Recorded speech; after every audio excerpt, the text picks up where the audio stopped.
Is there an equivalent for dogs? Like, yeah, there's a chemical equivalent for dogs. I don't remember what it is. Sup, everybody? This is Karak with ACG, and I'm here with Johnny for the Best Gaming Podcast number 521. Of course, because it's about gaming, the first thing we were talking about is catnip and dog chemicals to get animals high. So, yeah, there is a dog one. I don't remember what it is, but there is a name for it.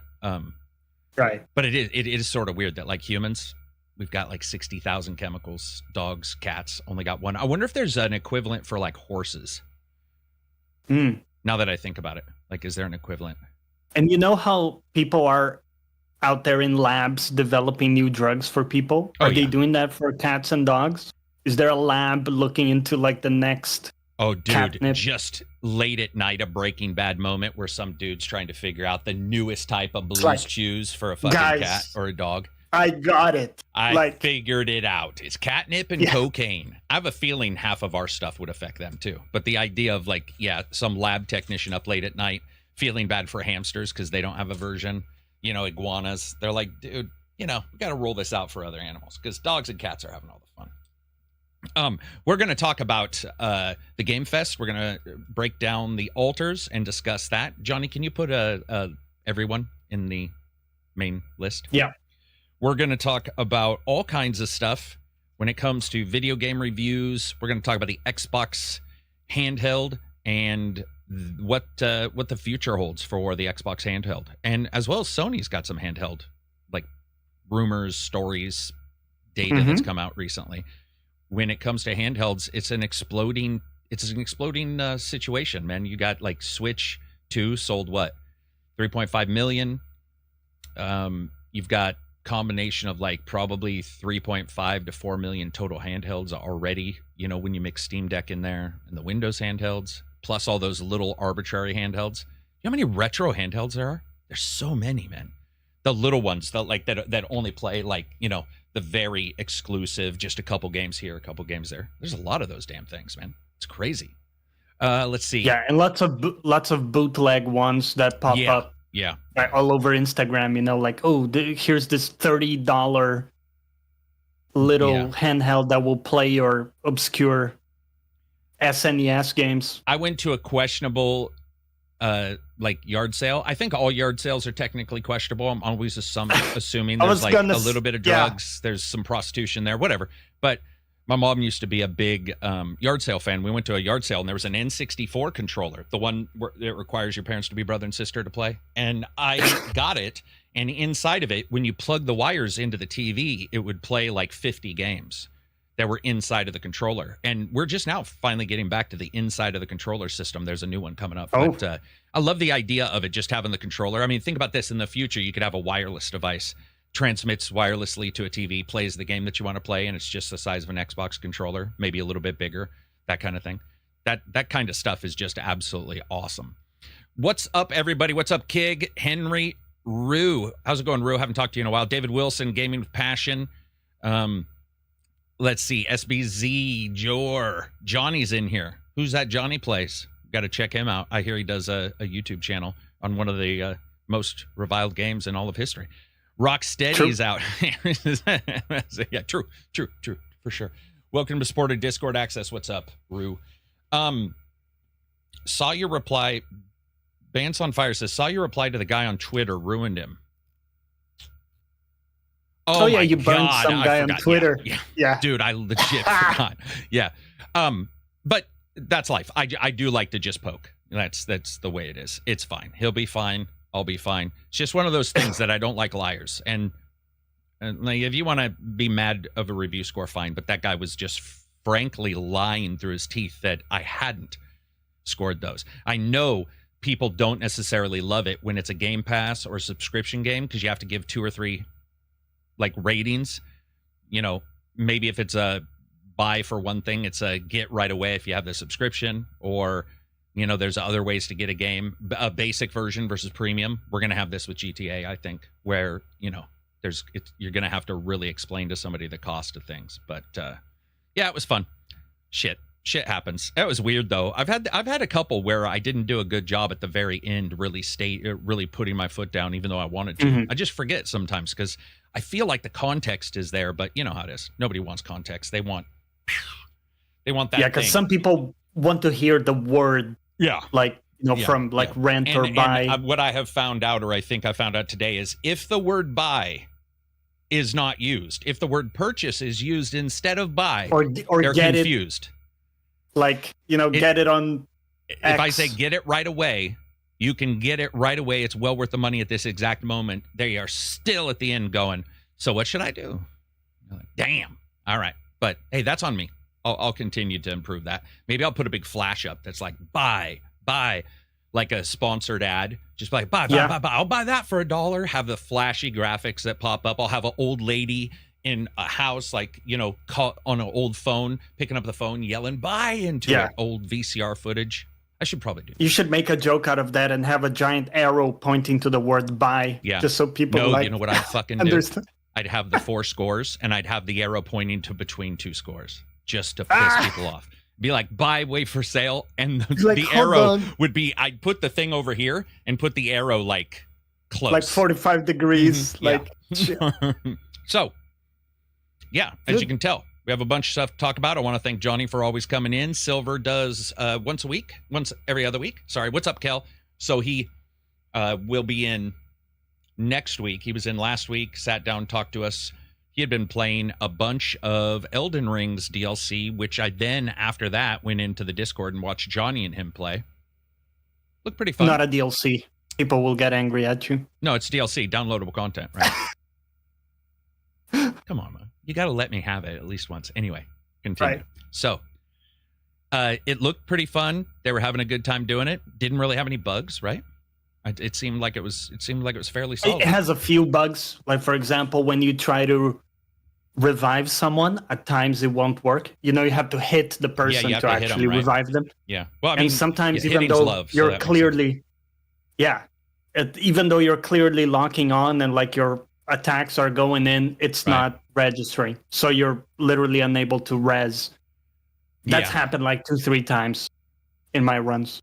Yeah, I think when I watched you guys, though, you didn't have any, which was nice. You always want a stream to be, overall. And listen, even if you disconnect, you're able to reconnect straight away. So it like saves your session, You can go back in. Yeah. If you guys get a chance, fill out the poll. Which of these games is the most overrated is the poll. I put up Elden Ring, GTA 5, The Witcher 3, and Red Dead Redemption. And I have to agree with the one that isn't, which is Red Dead Redemption. They've got it at the lowest. So that one's not even in the running. It is not overrated. But man, GTA 5 is climbing up. I don't know, man. GTA 5 overrated? Damn. That's a tough one. It's a tough one. Yeah. I was going to say purposely that was a tough one. That was on purpose because like a lot of those are people's favorites. They're like right up there in the echelon of titles. I mean, not as high as Alakine's Gun or something, or or Mindseye, apparently, which we'll cover today. That game, damn, that's a rough one. Have you been seeing some of the memes and some of the videos and just some of the coverage for Mindseye? Dude. Starless Review, $5 super chat. Thanks. Thank you guys for never getting wrapped up in gaming drama and hyperbole. It's a breath of fresh air. Appreciate it. I actually saw somebody post.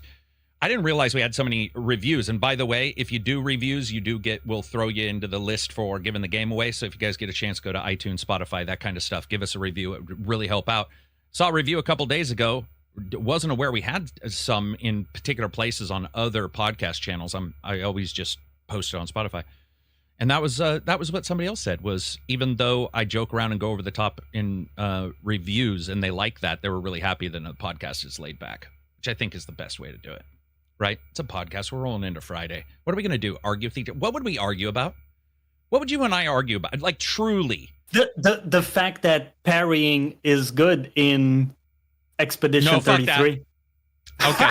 Yep, we're moving on. See? All right. Yeah, we're done. Friendship over. Never open yourself up to a discussion like that. Just exude the confidence that you'll never argue, and don't let a Johnny get in there and ruin the time like he just did. Anyway. Praises Son, what's up, Rogerio? Kel says, Elden Ring has the worst quest design experience I think I've ever seen. I get no hand-holding, but then they're deliberately obtuse, and about a mile past that is Elden Ring. Oh, yeah, it's not... I don't think it's great either. I don't think Elden Ring's like overall design of how it's more just... it's a wonderland or a dire land, right? Yeah. But the problem is that if he's talking about Elden Ring itself, like the original game, the way the quests worked is that you would have to talk to specific NPCs in specific locations at specific times of your campaign. Right. And if you try to do that at a different time, you would just not find them and your quest is locked. You would need to start a whole new playthrough to get there. So I think given that it is this wonderland, as you say, I think they would need to make it a bit more followable, like easy to follow some of these quests. Because without a guide, I think most of these are not doable. They're pretty impenetrable. I would say I would love to see them work out a system that's within the game, even if it's an item, that in some way alerts you to the guy that you're supposed to talk to. I don't know. That's some journal maybe, or like something. A journal would be nice, but that might be too hands-on for people. Maybe a hint in the journal. I guess you could, But I mean, the guy's out there risking his life all the time. Is he going to sit down and fucking write a letter to his mom, Sally? Like, see, that's the thing with journals, right? Sometimes you read them, and like, for example, overrated game to nobody apparently, but Red Dead 2 had a journal. Arthur would draw in it. That was done spectacularly well, but it was also replicated in the fiction, where there were multiple times where if you had cutscenes or whatever, Arthur was relaxing with the journal. Do you see what I'm saying? Like, you can't just be like, here's a journal, because at this point, create a little moment for it or something. And you only have to sell it once, right? You only have to show it once, maybe twice, and people buy out. That's a much better idea than the one I had, which is let's have these toilets you go into to pee, and that's how you save your game instead of a bonfire. You're going to these toilets to, have your moment, and then on the walls you would have random information. This all sounds like Saturday, NPC so I don't know locations. Why this has to be in a game. This is quite literally how the real world works. You're doing your business there, and you see on the wall, like, this NPC will be, look for this NPC on the third day. NPC banged your mom, just like a real restroom, right? Your mom, Johnny's mom's got it going on at the boulder over there. Johnny doesn't know. Johnny doesn't know, and you have to go find the boulder. It's so fucking stupid, but it would work. I would like it. Toilets. Make it happen. Toilets all the way down. Speaking of toilets, Mindseye is in it. Dude, I don't know. I'm sorry. That was a great segue. Thank you. It really is, though. It's one of those titles that I got to see it in the preview. I looked at it. It was pretty rough, but it's a game where you just don't quite know what you're going to get until you get it. It looked rough enough that I thought those problems would continue. It felt like the problems were pretty insurmountable. This is a little like some prior titles who've said, hey, here's a beta, and you're looking at it going, that can't be a fucking beta, because we're 2 weeks out. Like, unless you don't know what beta is, which we're hoping you do as a company. So we got to see it. It was really rough. There were a lot of questions about what was going on. The way it was shown to us was pretty rough, though. So there was the hope, I think, that there was some technology stuff behind the scenes when it came to the display and how it was getting to us. And then we got it. And one of the first pictures I saw, Johnny, was the meme, just like Unity, Assassin's Creed, where the character's face fell apart. And I was like, God damn it, man. These faces falling apart things. It's probably the only triggering picture, I think, that like gets me at a psychological level. What is that, tryptophobia? Yeah. Or is that the one with the hole? If you have a phobia of the things with a hole in it, like a sponge. I don't have a phobia, but it makes, when you have the gaps and stuff, that's like, little, Hellboy, some of the monsters in Hellboy, multiple eyes, that kind of shit. So we saw it. Yeah. Game got absolutely slammed. Ko was doing a stream for it, and the sponsor, in the middle of him getting ready and loading the game, the sponsor stopped him. I do want to point something out that I think people don't understand, because he hasn't cleared this up, so I'm gonna speak for him in the idea that he probably said the right thing. He said the sponsor asked him to stop. I watched the clip. If it was the sponsor, it makes way more sense than if it was the dev. Because the sponsor who's paying and is doing the PR may be like, this is it's unattainable for us to have a good experience right now where we are. And they're the ones spending the money. So what they'll do is they'll say, could you not do it and stream it next week or when we get a patch? That has happened to me. Hasn't happened while I was playing something and getting ready for something else, but it has happened 1 to 2 hours prior to a game being shown, and it wasn't a bad game.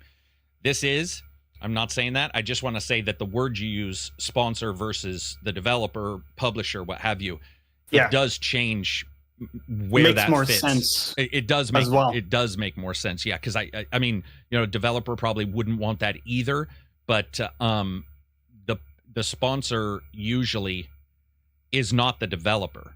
What I mean by that is most of the time when a sponsor reaches out to me, it is not the developer, it's one of the media companies. They do the sponsorship because they're a arm of the actual publishing. Sully, $10 super chat at work, but wanted to drop in to support the Holy Trinity, Karak, Johnny, and Silver. Silver, thank you very much for showing up. Silver says you're welcome, and he appreciates the cash. That'll allow for him to... As the Trinity, he is also omnipresent, so he heard that. He's always here. He's always here, right? Silver's always somewhere, He's just looking over your shoulder, silently judging you for whatever setting your fucking game is on, right? Yep. I'm happy. I like hard games too, because if I didn't and happened to hear him set your game too easy. Yeah, right. Silver saw it. Yeah. Thank you very much for that, though. We definitely appreciate it. Yeah, Mindseye, super linear. There's an open world at the end, Johnny, that just basically you beat the game, and then it's like, sup, and you're a different character in the middle of nowhere. And from what I understand, people haven't even been able to figure out what that is yet. So it sounds like it's just sort of like, boom, the game ran out of money. Here's where we are. And yeah, man, I don't know. Like, dude, what do you think about something like this? Should they not have released it at all? I personally am 100% behind them releasing it. However, you have to give every single person who wants it a refund, because I don't want to hurt the consumer. But I do like the idea that a developer has that on their resume, even if it's bad. By the way, any developer will tell you if you have a bad game on your resume, it's still worth more than no game on your resume. There's not even a comparison. So, but what do you think, man? Do you think, like, let's say you have no extra money. What do you, and it comes to yesterday, do you release that? What do you do? Yeah, unless there is some remediation we can do, like really short term, that would make a big difference. Then, hey, let's go for that. But I think realistically, I'm a fan of just saying, listen, guys, like openly to the community, we had a crack. It didn't really pan out the way, like it's rough. We see that, like, we're already working on the next project. We're learning from the experience. And again, like with the refunds, that's a great thing to say always, like, listen, if you're unhappy with the experience, here's a refund. And I think even for people who do really bad games, like we always shit on Alakine's Gun, but I would play their next game, if it turns out to be interesting. Yep. It's not like you're tarnished after a bad game. Dude, it's not, at least to me, it's not like that at all. It's not tarnished if you have a bad music score. It's not tarnished if you have a bad that thing came together. Like, does it mean that just like if a book author was really shaky with their books, it doesn't mean I wouldn't look into it further, but I wouldn't remove them from the equation because too much stuff changes. It won't even be the same developers in 4 years. Like, let's say they stick around and they keep plugging away. They decide to do another game, there's a good chance 90% of the developers will be different people. We saw that with BioWare. BioWare's turnover was so crazy that by the time it's done, it's exfoliated skin. It's just a completely different covering now, and it is what it is. But yeah, I agree. I do like the idea of people being able to experience it, but then I'm worried about refunds because Sony in particular, though I saw 2 refunds supposedly they gave. Sony can be stone cold bitches. They'll ban you once you buy something. Like, you'll have to pry your money from their dead fingers. Dude, it's nuts, man. That's why it was such a big deal when they removed it from the store on Cyberpunk, because I think they were just like, okay, we're not gonna have to deal with this. We just want to walk. I saw some people enjoying it in our group. I think Frankie. Oh, Mindseye. Yeah. I think Frankie was happy with it. Admittedly early into the game, but right. And he's not a reviewer. He's a guy who bought the game, is liking some stuff about it, isn't saying it's the best thing ever. I think that's fine too, Yeah, he that's plays fair. some pretty shit games. So he does. I like to play shit games too. I think it levels you out. So when he says it's okay, I tease it, but I actually get where he's coming from because he's played some pretty shit games. And he's like, I think that's Frankie for you. He gets excited, but he also, if there is a truly bad thing in a game and I talk to him about it a year later or whatever, he is also the guy who would be like, yeah, that was shit. You just don't want him as he's not a reviewer. You wouldn't want him to get on the bandwagon. You would want him to come around later and then ask him his opinion. If he were looking to get something on sale, or something like that, it would make total sense. Yeah. He's fun. So looking here, continuing this, it's GTA. Not by a ton. Elden Ring's very close or close enough when it comes to this many people voting, but GTA wins it for most overrated. I can see that given how overblown just the multiplayer aspect of it is. Overblown? What do you mean, though? Well, in the sense that blown up, like in that. So the dimension of the multiplayer is way bigger than that of the single player. Okay, I feel I got because of just the footprint in the culture with the art. With the role playing and all the streams and everything, that's become its own thing. Yeah, and in a way that hype, I understand when someone says that hype doesn't represent the actual game. When you talk about the single player, right? It's like a spin-off in a way. I don't know. Maybe in my head that makes a little bit more sense. I mean, it makes sense to me. I like the overall idea. I would just say that to me, when I look at GTA 5, it's also delivered an insane amount. And so it's and it's delivered life within the single player, which people adore, and the multiplayer, which people adore. And it's fostered a role-playing group and a role-playing world that people adore. So it's hard to say over. I guess that's the counter to what I just said. It's like, yes, it's not directly linked to the hype around the multiplayer, but it directly originated the foundation for it. Yeah. So it's also it's a weird one of the culturally, most impactful things in video games. Yeah. It's definitely impactful. I mean, it's absolutely crazy. Call of Duty is impactful though too. So like what's impactful mean? But yeah, dude, those were hard. I put up hard names on purpose so that, admittedly, I think Red Dead being that low is also a bit unrealistic. I love Red Dead, but I personally feel that Red Dead also got some, what's the term? A little bit more leeway than it probably should have, but that's just the way it is. Back to Mindseye, which is getting no leeway. I don't know, man. We'll have to see where these guys go. Supposedly they have a patch. Supposedly there's a memory leak. Both of those make total sense. Memory leaks are real and patches are real. So I don't understand why, neither one of those would be real things or not be real things. So hopefully we'll get those repaired up and we'll be able to play it as it is. Even if it isn't good, I'm okay with a mediocre game. But mediocre and buggy is... Yeah. And it's also quite high in terms of price. It's around these $60, $60 arenas. Nearly full price. 60 buccarinos. Dude, did you see? Do we have anything else about Mindeye? Because I want to jump something else. No. Man, the discussion around Outer Worlds and certain terms is sort of blowing my mind. So Outer Worlds 2, they show it, right? Looks really good. Thought it looked totally awesome. It's exactly what I wanted from Outer Worlds. And now we're looking at $80 for the cost of the game, right? So they're like, okay, this is going to be a full price game. Developer came out and stated, we have nothing to do with the price of the game. That's publisher. All right, whatever. But here's the problem I have. The majority of complaints that I saw were Outer Worlds 2 is not big enough for $80. And I got to tell you, as somebody who gets flayed if I apparently don't say the word buy, that is such a bad excuse and a bad example of an argument for Outer Worlds not being worth $80, because I would agree with people that it's not, but I think it is far more nuanced than big enough. Because if we say size-wise, then that would preclude any other game that was somewhat small from being a certain particular price. We're, of course, assuming games are going to be that price.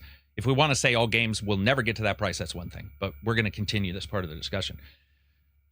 If you say that big means PR push or whatever, then that would preclude a game popping off that captured the zeitgeist and was worth $80. So it's like big enough. IP name, do we care? That's why, by the way, I just posted that new poll. Does it have to be a big IP or a sequel to be 80? This is a sequel, so that fits one of those, but apparently it's not big enough somewhere else. It's just a difficult conversation to have, man, because what does big enough mean? That's why, to me, when I look at it, I would not say it's not big enough. What I would say is it is not the correct title to lead your library to $80 games. You know what I mean? Like, if you want, you sort of put the football team together by making sure you have a good head coach, and they lead the team. Microsoft is looking at Outer Worlds too, and I think what people are actually saying is if we're going to jump into the future of $80, which again, I'm just saying we're going to assume that at this exact moment for this conversation, that's not the right coach. That's sort of what I took from it, was that it's not the right lead-in. Where a GTA 3, I'm sorry, a GTA 7, 6, 7, 5, 6, 6. GTA 6 would be. Or maybe not a Bully 2, but Red Dead 3. Those might be your leader that ushers us into $80 games. I agree with you. And similarly, I think Mario Kart is a terrible, in your metaphor, terrible coach for the terrible coach. $80. Yeah. Because we've seen, I think, literally 16 games. Yeah. They're like very similarly structured to that game. So it's not like you. I mean, you were saying this. It's not that big of a game in that sense. Because we've seen Mario Kart. And with Mario Kart, it's even bigger when you think about it. With Outer Worlds, you're buying the game, which already plays on the current system you most likely have. On Switch 2 and Mario, it's $480 to play it. Do you see what I'm saying? It's the price of whatever platform and it is to play it, and it doesn't have a Game Pass representative. And then people are like, oh man, I bet you I know what's going on. I bet you this conspiracy theory, by the way, of the deepest, darkest kind. So put on your Illuminati hat here. There is a chance that this game is priced this way to push people towards Game Pass. I know that's it's crazy. It's a crazy conspiracy. But I saw people saying that like it was a new thing. Like that was a surprise. I'm all, dude. So Outer Worlds is like it's pushing just people it's towards like all Game the Pass. games. It's all the games are. It doesn't matter the price. The idea is to push you towards that subscription and get you to jump into that subscription, because that subscription is working, and then other people are in it. And the idea that more people are in it means more money, means more titles that can go into. Like, dude, of course that's what it is, right? Of course. Yeah. I do think that $80 is hard for one group of people here. Gamers can choose, right, to not buy it. That's awesome. Developers, if it's true and they don't decide the price of their game at all, that's rough. So imagine you're sitting there late at night and you're making your fucking bladder gun or one of these guns in Outer Worlds 2, and you're having such a great time. You're up late. You're like, dude, I believe in this title. It's going to rock. It's everything we've wanted since we made the original. And then somebody states it's going to be $20 more. Now, remember, this was on Epic. And I can't remember if it was free on Epic, Outer Worlds 1 for a while, because it was Private Division that did the publishing for the first one, I believe. 505, Private Division. So it was on Epic. But that must be tough, right? Because if you don't have control over that? Yeah. That would suck. Yeah, in a way you would want a lower price, ideally, as a developer. I think because it gives you more, gives you more leeway, a bit more, not forgiveness, but tolerance if there are any issues. Well, the expectations are in place for $60. They're not in place currently for $80. I don't think there's any current expectation that's in place with a gamer for $80 other than Mario. Right. So any normal thing you would see in the game might fall short. Yeah. When you look at $80 for expectation. I will say this too. Think about it this way. Let's say it's $20 a month where you are to get Game Pass. That means a person would have to keep a hold of Game Pass for 4 months to equal the price that they, or to basically for this game. So forcing people in, let's say for a month or two, is still not going to work out financially in the way I think most people assume. But they, the hope is from a company, people go in and they buy a game. They buy some DLC. I think early access for this game will be the typical extra only $20. So it'll actually be almost half price to get it on Game Pass plus early access than it would be buying it day one for full price. So there's that too. But yeah, I mean, them's the breaks, man. I don't know. I wish Outer Worlds was 60 because I think the expectation of all gamers, including myself, is 60. I've had to look at games and go, okay, I've already done it where I look at a game that's 60 currently, review it, and then look a little closer and go, if this was 80, what would I feel at 80? Because the pattern is set for 60. The pattern is absolutely not set for 80. And I think that that's going to take a while for people to grow accustomed to. It's a lot. Seabear, $10 super chat. People are just now thinking that? Yeah, exactly. Were people not here for Redfall? I thought the whole point of Redfall was to push Game Pass. Cheers, everybody. I don't think any one game is here to push Game Pass at all. I think that Microsoft's pretty smart on that. That if they did one game, that'd be ridiculous because a person will come in. I think that all the purchases they've done and all the games that are releasing are for Game Pass. At least now that they've decided that, hell, this isn't working out, trying to, do our own thing on the side. We're going to switch over and do this other thing, which seems to be working somewhat well for them, actually, especially when all their titles are #1 on PlayStation Store, which as a PlayStation fan, if somebody's a fanboy, that must rankle them like just absolute britches where, that would be tough if you were, a competitor's game. It would be a conflict too, because if they like the game, so they can't fully admit that they love the game, but they love the game, and then they see it do really well. It's all that right. pisses them off. But they're like, yeah, but it's a great game. It's a Steam review. It's all right. Yeah, 600 hours in game. It's okay. It's okay. It's all right. Let's see. Let's look at this survey. This is going to be a surprise. I said, what type of game announcement hits hardest? A total surprise from a new IP. By the way, if you're in, Spotify or iTunes or something, you can still leave a score on this if you want. So a total surprise from a new IP, a long-lost franchise return, or a sequel to a game that I love. And a total surprise from a new IP is winning. Not by a ton, but I'm going to be honest, man, I didn't know how that one was going to score out. What about you? Would you say that or what? I would say a completely new IP. Same of course, thing, it depends on the sequel. Right. If it's like, hey, here's a sequel to one of your most beloved games ever, of course I'm going to be super pumped. You remember I wouldn't shut up about Final Fantasy VII getting the remakes for years, like before they came out. But yeah, I think just in general, the excitement of a new IP, even so, for example, Naughty Dog is working on that space IP. Prophet? We don't know much about it. Prophet? Yeah. Right. Something like that, but that excites me more than if it was, Last of Us or 3. Last of Us. Okay. Yeah, not actually Last of Us. That's fair. Yeah, as an example. You know what I should have written? I should have written what type of game announcement hits hardest for you if it looks good or something. Because to me, a new surprise from a new IP, not super interesting because it's a new IP and I have no history with it. So it's there, it's cool, I'm excited for it, but I'm not. But a long lost franchise return, that's actually pretty high for me. And a sequel to a game I love, that's pretty. That's why I didn't put remaster or remake, because to me, that's your Elder Scrolls, right? That's your Fallout.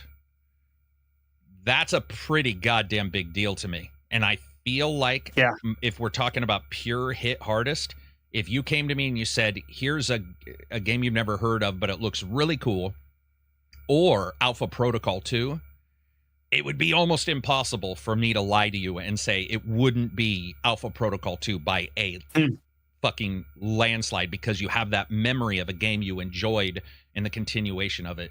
It's super exciting. But yeah, I mean, that makes sense too, because you don't know how a game is going to pan out, even if it looks really good on a trailer. The fact that you know how it plays, you have the track record of the prior game, right, and you know what they're going to build on. That gives you much more confidence. I think that's why Witcher 4, people are really excited, right? It's because Witcher 3 was a great game. They can build on that foundation. Yeah. I feel like Witcher 4 is a long way out, but you know me, I'm just I think you might be correct, because isn't that a good example of what you're saying, where people saw that and they're thinking, dude, I loved Witcher 3, so 4 is going to be, N+1. Yeah, I guess I lived through Witcher 1 and 2. So maybe we ignored those. Maybe no, we didn't talk about those. Yeah, these are not the games. It starts at 3. These are not. Yeah. It starts at 3. Yeah, you mean Witcher 3, right? No, I mean Witcher 1 and 2. 2 + 1 = 3. So you're talking about Witcher 3, right? It's like no, that's not. But no matter what, we just pretend it doesn't exist. I like that idea. Yeah, man. I don't know. It's because I do have a couple titles that are ancient ones that I'd like to see. I guess they'd be equal for me. It'd be hard, but I put that up there so sort of confuse people a little bit, make them think outside the box. But it looks like a total surprise for a new IP as the winner anyway. It doesn't look like anybody really has any other.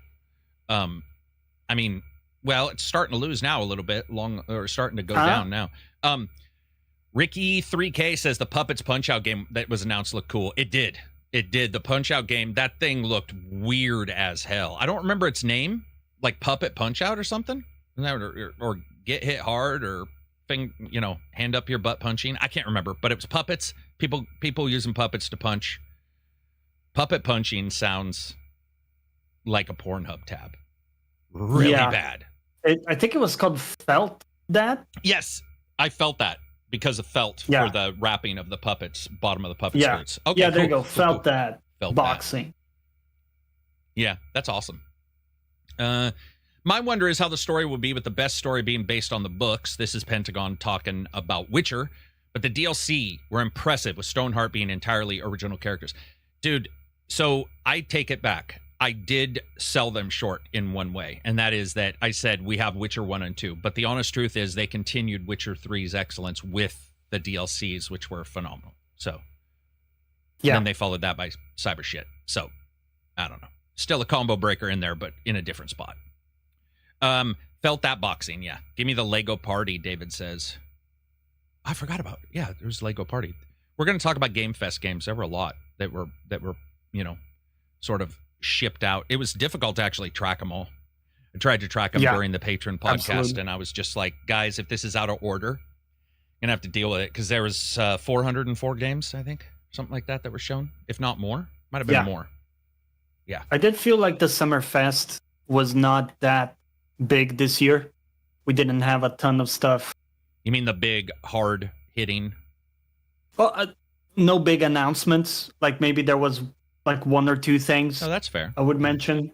Well, we'll get to that in a second. Yeah, we can definitely talk about that next then. Anything else for Outer Worlds?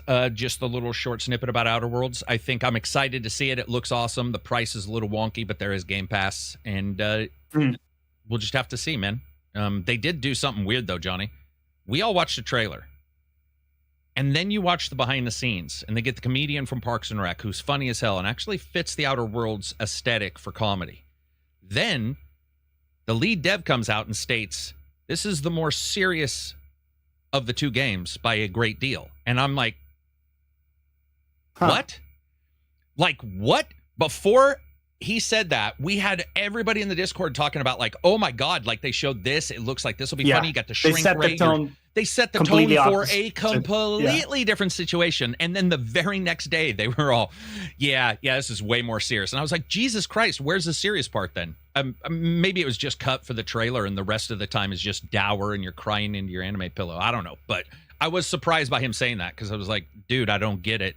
Your trailer and the event had a comedian at it who fit, by the way. I don't like comedians or normally this person pretending to be a part of the company, but I actually think he fit that, the humor that we saw in the trailer that now apparently maybe isn't there, or isn't there as much. I don't know. That was confusing, man. This is why developers should mixed messages. Yeah, maybe give them a little bit of time between them showing a trailer and asking them a question like that, I guess. I don't know, but he was the one who said it, so I guess. Well, it's also like sometimes the person putting together the whole thing with the comedian was not the same person they asked. True. So they just asked a different person, and their view of the project was, maybe it's a bit more grounded or a bit more serious, and they just clipped that. So it, with the context of everything else, it sounds true, silly. But I think it was just show one the trailer person's... of him leaping up in the air, smashing people, and all the funny, goofy, dumb. You can be a dummy. Yeah, I don't know. It is what it is. It looked goofy. I don't know what that was about. Yeah. I mean, it looked goofy enough that because we had a huge contingent of people watching it going, oh, dude, this actually looks like it's legitimately going to be fun and like goofy. Yeah, because even the Firefly traits or something. were goofy. Even the traits were like goofy. Your knee was clicking and alerting people. Like, it's like, come hey, on. guys, no, we're going to treat bad knees super seriously in this one. You'll have to, get a rheumatoid arthritis shot in your knee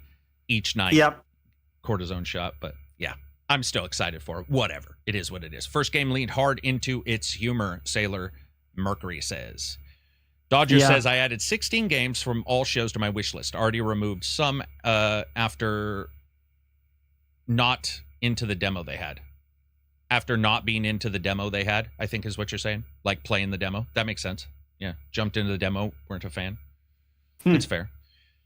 What do we got? Do we have anything in the Discord? Let's get one question in the Discord.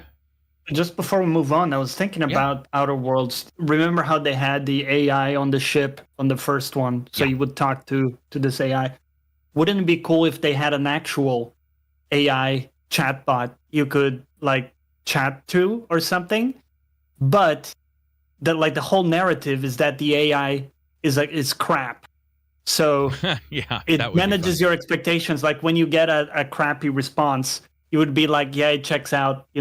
The narrative told me that it's a crappy AI anyway. I'd buy that, especially if it was like the AI I used for the reviews, the AI reviews. If it was like that parsed out, don't let a woman go around with Joel in The Last of Us because Joel is bad for women. I'm like, dude, we're like beats right there. But at the same time, also, man, it would mess up.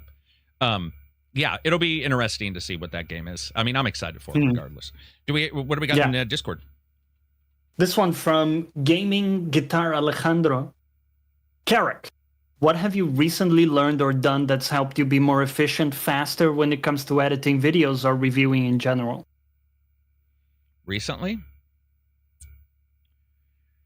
I'm going to take the fifth on some of this because I'm doing it currently and because I'm looking at the future and how some things are going to change, I think. But I would say overall, not much that more efficient. Because I was going to say the audacity, assuming you're getting more efficient. No, I appreciate it because you're supposed to always get better. But I would say with the tools I'm using right now, it's pretty hard to be more efficient because like I've got ideas from other people and those either fit or they take longer, whatever. And you sort of look at what works for you, your home. I would say more efficient might be my schedule in sort of forcing my schedule where in the past I'd be like, it's okay. I wanted to do news this morning, but family members were milling around. And it's like, no, I really do need to do it. I really do want to cover this or I really do want to do a particular video or something. I would say more efficient is holding on to video longer. I held on to reviews, but sometimes I would delete like developer interviews or stuff like that after a year. And then a year later, they do a remake or remaster and I wanted to do a video on it and be like, damn, it's not there. And spending a little bit of money. I would say that is one thing. There are times where I go open source because open source is what every, Tom, Dick, and Harry will tell you is the greatest thing ever. They'll be like, open source is the only way to go. A lot of times there's a reason why it's still open source. And there's a lot of times why somebody tells you $10 is worth what I'm offering. And you will find out it actually is worth the $10 or the $20 to buy an extension for Adobe. When you need it works. Or whatever. Or they offer support. I was showing Absy a tool that I was using, and the guys are in the tool. So when you're in the tool with them, their chat is there. They're actually, they can see your context. Well, I mean, I don't know if they can see your thing. They could for mine. I wouldn't care, but I don't think they do. But what I'm saying is, when I asked a question, they were typing. I hit enter, and it was like a real-time person already sitting there. Like, okay, hang on, let me go look. I asked, Mark, blah blah blah, and it was a real person. Like, you could tell it wasn't at AI level yet. And they helped me. So yeah, that's another bonus. So efficiencies, I would say, weirdly enough, is understanding that a little bit of money can go a long ways. If you're headbutting something and you're trying to get through it, it's rough. You want to move on to the next, or get another question for the Discord? You choose. Yeah, let's go to this next question from Green Saturn. Hey ACG, out of curiosity, who's your favorite video game creative director, and why is it Sam Lake? Ken Levine by a landslide for me. Yeah, I would say that currently. Yeah, just iconic. Yeah, no, I like I certainly like Alan Wake stuff, but yeah, I mean, and Control was awesome, but I mean, over the top, looking at everything, Ken's the one I look up to as like somebody who can create a story that engages without being, it doesn't have to go to the pulpy stuff. It can do its own thing. I'm not saying Sam Lake has to go to the pulpy stuff. I'm just saying he has. Where Ken's stuff is, you can tell he wants to make somebody question particular things that may be a little bit uncomfortable or whatever, and I dig that. I dig his ideas and how he puts it together. And if you listen to him talk, that's the greatest. Like, you can listen to him talk for 2 hours about why a world war changed this or changed that, and why that somehow got into his game, or the idea got into his game. It's just awesome. Let's jump to game. We'll do handheld in a bit, but let's wrap up a little bit on the Summer Games Fest. People were asking what the favorite one was. Mine was Clockwork Knight, or Clockwork Knight is a Sega Saturn game, and it's fantastic, but it's not what I meant. Clockwork Revolution. What was yours? Continue. I'm going to let this out. Yeah. Which one? Yeah, it's a bit of a... maybe. So what worried me about Resident Evil is that they were talking about it being more of a narrative horror game. And that worries me, because if it's going to be one of these games where you can't do anything besides run from the bad guy, I'm not going to like it. But maybe I'm just reading too much into it. I've liked most of the Resident Evil games, so it does excite me overall. Yeah, it's definitely not a series that I follow, like super hard kind of thing. But it seems like everybody was super excited for it. I don't remember how long it's been since Village. It feels like Resident Evil hasn't had a long time to rest, and that Village was pretty recently, but apparently not recent enough. People seemed really excited for this one. We didn't see much though either. It was more of that. Yeah, Village was 4 years ago. There you go. It's not bad. Yeah, I guess that makes sense for a single player game. Yeah, I liked Onimusha. What they showed looked cool as a new thing. Yeah. Well, a lot of stuff we didn't see enough about, like the Game of Thrones thing. Agreed. Cool idea. Agreed. But we didn't see anything about the game itself, so hard to tell. And then, I think the show was a bit lean. When Mortal Shell 2 is one of the most exciting things, it's pretty lean. And that's where I'm at. I thought that was cool compared to the other stuff we saw. I mean, the new game that Ryuga, I always butcher the name, Gotoku? Oh, you guys mean the from Yakuza guys? Yakuza? Yeah, that looked cool. So they had this new game, right? Stranger Than Heaven. And that looked maybe atmospheric. That looked cool. Right. That's fair. So there's that. And I have to say, also like the Mundfish stuff. Atomic Heart 2. I kind of forgot about that one. That one I am excited for. And it's cool to see them also branch off into multiplayer stuff with the Cube. Yep. Yeah, man, See, I like them. a lot, and I like their worldview that's different than a Western developer. You know, I think that's really cool. Yeah. I enjoyed that, just like I enjoyed Stalker. I enjoy any of the games that are, I mean, I definitely like a Western-based shooter as well, but the idea of a different location, different thought processes somebody has, I'm excited as hell for them. And yeah, they've spooled up pretty quick for a sequel, and I think there's 2 other games, right? There's a sequel and another one and the Cube, or was it just 2? Maybe it was just 2. Maybe it was just See, Atomic I was Heart only 2. tracking those 2, the Cube and Atomic Heart 2, but could be missing one. Dude, I enjoyed the hell out of Atomic Heart, so I don't care. Like, I had a great time with that game. I mean, were there idiosyncrasies? Just slurping loot. Yeah. Great. Every game, it's rare when I say that, like, if you have the fiction to sell picking stuff up, unless that's the entire part of your game, feel free to do so. I'll enjoy the hell out of it. In that game, the first time I did that and the items came in, it fit with the fiction, it fit with what he was doing, and it made it easier. And I was like, thank you. Yep. Like, yes. From the bottom of my heart, I appreciate that. It made the game just more slick, more enjoyable, a little faster. And it was not a short game, not super short at least. So anything to speed it up a little bit, especially because you grabbed a lot of shit and you upgraded a lot of stuff in that game. So the idea that the grabbing of stuff didn't slow you down is always nice. Let's see. Love me some Owlcat. Owlcat is doing the Expanse game. Yeah, Owlcat's got a lot of titles coming out too. The Expanse game, I mean, it was so fast, dude. Like, I don't want to get too excited. I saw what they showed and I was all, okay, sort of. I guess I get what you're showing because it was flashing really fast. It looked pretty good, but I mean, that'll be the first one of those titles from them, those kind of mechanics. But I'm excited for it. I mean, it's the Expanse. I like the Expanse overall. I think it's an enjoyable world. So, yeah, that one looked. Yeah, that one was pretty high. Wish they showed a little bit more, but such is life. Let's see, what else do we got that was at Gamesfest that was a big deal? Let me look at my notes here too, because there were so many that it took a while to actually figure out even what I wanted to talk about during the event. Let's see here. Yeah, I mean, there was the Lies of P Shadow Drop. There was, which you played. Not yet, dude. Listen to this. So I had to start a new game, a new playthrough, right? Yeah. To get the DLC. I am 11 hours in, and I'm still not at the point where I can and by the way, I already beat the game twice. Right. So I do a lot of these bosses much more easily than someone like first timing it, right?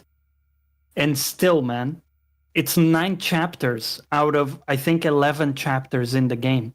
You almost have to play the full game and like beat the hardest bosses to get to the beginning. And then the DLC is also extra balls hard. So it's not an easy journey, fellas. Did you see that they stated that they're going to add a difficulty to the there is already or sorry, they adjust added it. Yeah. Oh, they will adjust it. Yes. Yeah. They said it was a bit too hard. But yeah, at least you have the easy and very easy difficulties now for the base game too. So if you wanted to just have an easier time to get through, that's available as well. So I got the list up here. Splitgate 2, they showed that, or they showed, what was it, the battle?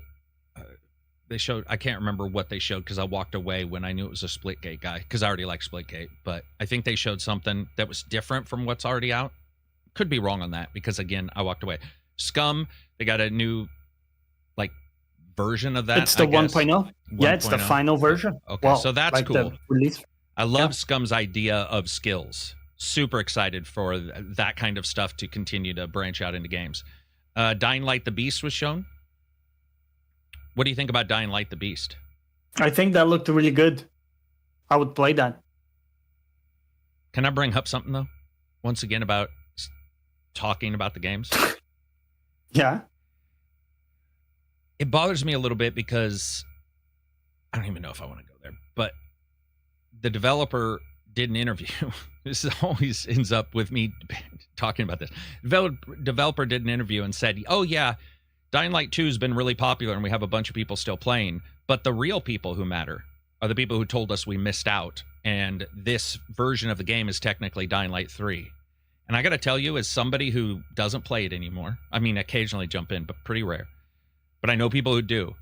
I cannot imagine that going over well with somebody who, even if they know that Dying Light 2 is, or 1, they liked better, whatever, that was such a weird thing to say. It's like, oh, yeah, we know that we didn't hit the right mark, and now we're really proud of this one, though. And you're like, so you weren't proud of the other? What the hell is up with this shit? Like, the revisionist history stuff, it's like, no, you don't even have to go there. It's so weird, and especially, and the reason why I bring this up is only because I hear it from everybody, whether it be on Twitter or in the YouTube groups or in Telegram or here in the Discord, where somebody will mention, somebody be like, dude, did you hear what the, like, it's like everybody's getting thrown under the bus in a weird way. So, you know, oh, you like this? Well, I'm going to throw you under the bus. You like this? Oh, well, I'm going to revise history. And that was just such an odd thing to say. It's like, dude, all right, you're making a new game and you're making it big. It's a standalone, just like Night Rain. Just want to point that out. Standalone, not DLC.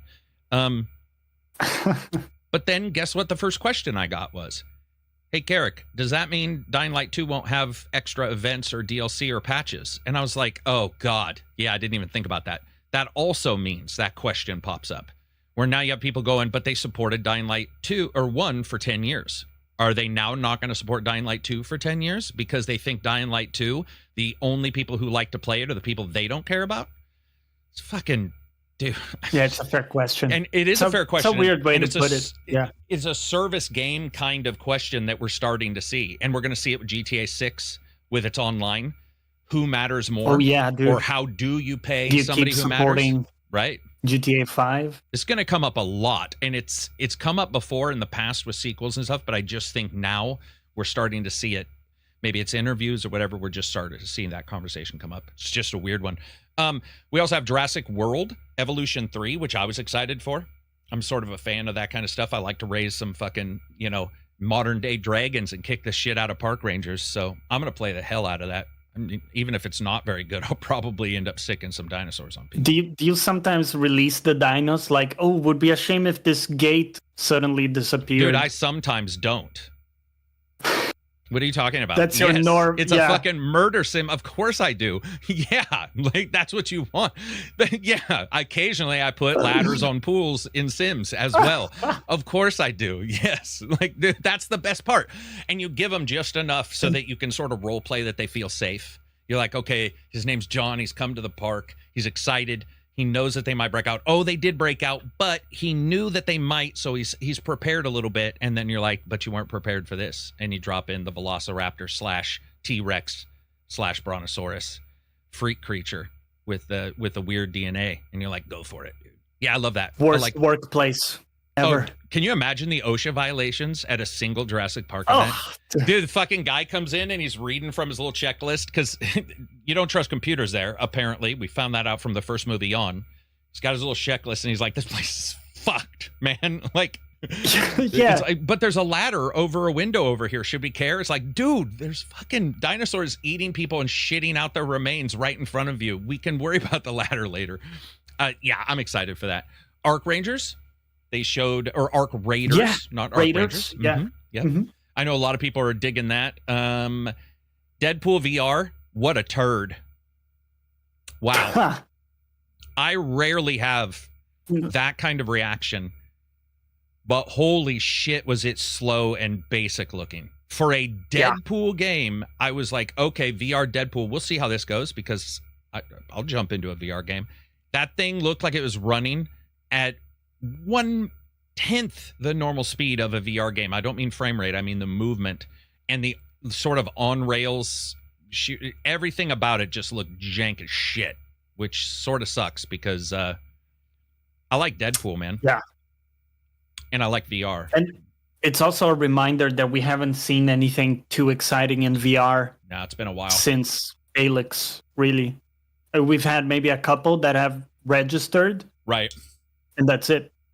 Yeah, I would agree with that. And I want to see it. I don't know. We're starting to get closer to Absy's idea of burning fucking contacts into our retinas. Just skipping VR altogether. Yeah, just skipping VR, skipping your eyeballs, and just being like, okay, dude, You're going to get perfect VR for a week, but then after that, your vision's going to go to shit for the rest of your life. And you're like, I'll take it. I'll take it. If it's a good VR game, I'll go. Lego Party was shown. What'd you think of that? Are you a Lego fan? Like, in all honesty, you big Lego guy? I wouldn't say I'm a big Lego guy, but the not fantasy, but like the idea of playing with a group of friends seems pretty cool. Yeah, I would agree with that. That's what I like too about the Fortnite thing, they did with the Absolutely. Lego adventure. adventure. Oh, right. I forgot. Lego is in Fortnite. Yeah, they've got the side joint. I mean, if they bring back another Lego City or whatever, I'd be all over it because that somehow became probably my favorite of them. I do like some of them. I don't get interested in them till they're here. I saw the Fortnite one. People in the streams were playing them, and I was like, oh, dude, that actually looks like it's pretty fun. It looked good. Yeah. Let's see. What other big ones? Code Vein 2. Oh, yeah. First game was not very good. Really? And okay, well. just not very good whatsoever. Okay. Even if you did like the aesthetic. Mm-hmm. So I'm not too excited for the next one. Okay. I don't think it looked particularly good. I know it sounds a bit rough to say. I'm open to checking it out, but just didn't float your boat. I don't think that's it. Yeah. Here's one that could be it, might not be it, maybe it could just be utter shit, and that's Game of Thrones, the Westeros game. So is this like a what if for Marvel? But for like the what if Marvel cartoons, but for Game of Thrones? Right. I never got to the last. How many seasons were there in Game of Thrones? There were, I want to say 7 or 8. I didn't get to the last 6 seasons of Game of Thrones. Okay, you didn't get very far. No, I almost, I'm only 6 seasons behind. But what they showed was stuff I pretty much know didn't appear in the movies or the TV shows. So I was like, oh, okay, if this is a what if kind of scenario, that might be pretty cool. It looked like him too. It looked like that. I mean, I thought the overall the likeness was was close. Well right? done. Yeah, I don't know, man. Yeah. Game of Thrones is one of those IPs that I'm not super interested in, but I keep giving it a chance, whether it be the TV shows, I think this is better. Games. This is better than if we had the bootleg characters.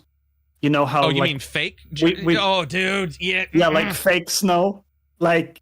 I had to play the Lord of the Rings fake Legolas, and you're like, come on. Yeah, Bregolas. Yeah, break a leg. Break a legicus. That shit sucks. You never give me fake Aragorn or fake Gandalf. Like, exactly. What are you doing? What are you doing? Where was he the entire time? Did he just not, was fake Gandalf on just a trip? Like Paragon. Yeah. Dude, I hate that. So I agree. It's better that it's him and those characters. Even if it's a what if, I'm fine with that. What if might be enjoyable? Why not do that, right?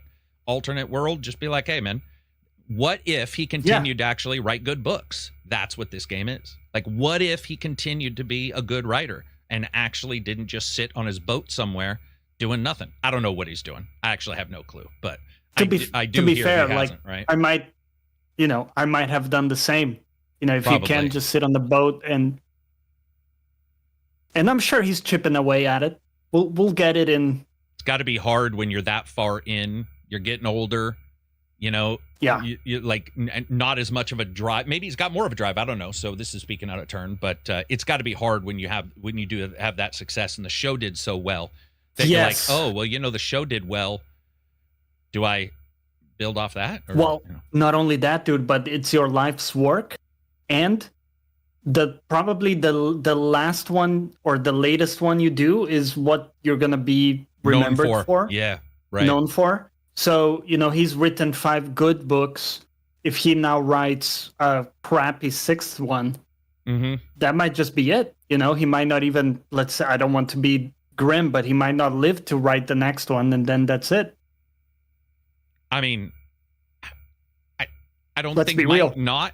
I don't think that's. I think that's a for sure. I'm being generous. Unless he's going to break some Guinness records. I feel if we take his current, his current progress level, because dude, like I was still in university when he released the last book. Damn. That was 11 years ago. Really? So that's it was 11... when I started working, pretty much. Like 11 Jesus. years ago or 12. Has that he was ever the last talked? book. So we've seen other authors, when somebody dies, another author might take it up. I love the idea of that. And weirdly enough, I have no issue with this. So if you wrote books and your heart was in another one and not in continuing the cycle, but you knew people wanted it, and you know somebody out there is a very good writer and is a fan and would take it on. We've seen other shadow writers pop in for people. Horror, it happens a lot in horror, weirdly enough. And we've had some really good handovers for some big... Yeah, let him hand it over. Like Wheel of Time, I think, had a really successful. Yeah, I think Stephen King either had one of these happen. Either he wrote somebody else's or somebody else wrote his, and you didn't know for like 20 years. And I don't even know. Yeah. I remember people saying it felt a little there was a slight difference to the way the writing was, but it wasn't different enough that, you know, it was instantly known. Yeah. If I remember right on that. But it's been a long time. I love the idea, man. Yeah. Hand that off to somebody. Let him go Captain Steuben on the fucking boat. You know, just and write it's cool something too, he wants to. You know, if he's still around for the handover, that makes it a lot better because he can oversee it. You know, he can kind of guide. Like, once there's something on the page, he can go, listen, this is not on track. Let's rethink. Just don't do what George Lucas did, which was, you know, your kids get into the. Well, George Lucas ended up selling Star Wars to Disney. You know, your kid, every kid's going to have an ugly phase, let's be honest, whether it's the baby time or the acne-ridden teenager time, and he sold his kids. And when he did, he didn't sit with it. He basically had the rule where they could do what they wanted, and he stated, oh, I wrote some stuff and they didn't want it, and we got whatever we've got now. I'm not saying he nailed it with the prequels, but I'm saying I would have liked his touch on some things. Maybe, especially like, you know, some of the later stuff we saw with keep some of the tone or keep some of the tone. Maybe not have Luke turn into a whining ass bitch. It's funny because people used to shit on the prequels when they came out, but now when we look back at them, they are like how the nice pancakes in the set. compared to the latest. Let's see. Sorry, I got us off track. We were talking about. No, we were talking about Game of Thrones. Yeah. Okay. Yeah, no, we're right on track. Infinitesimals. Don't know what that is. Guess I missed it. Death Stranding 2 had a innocuous trailer.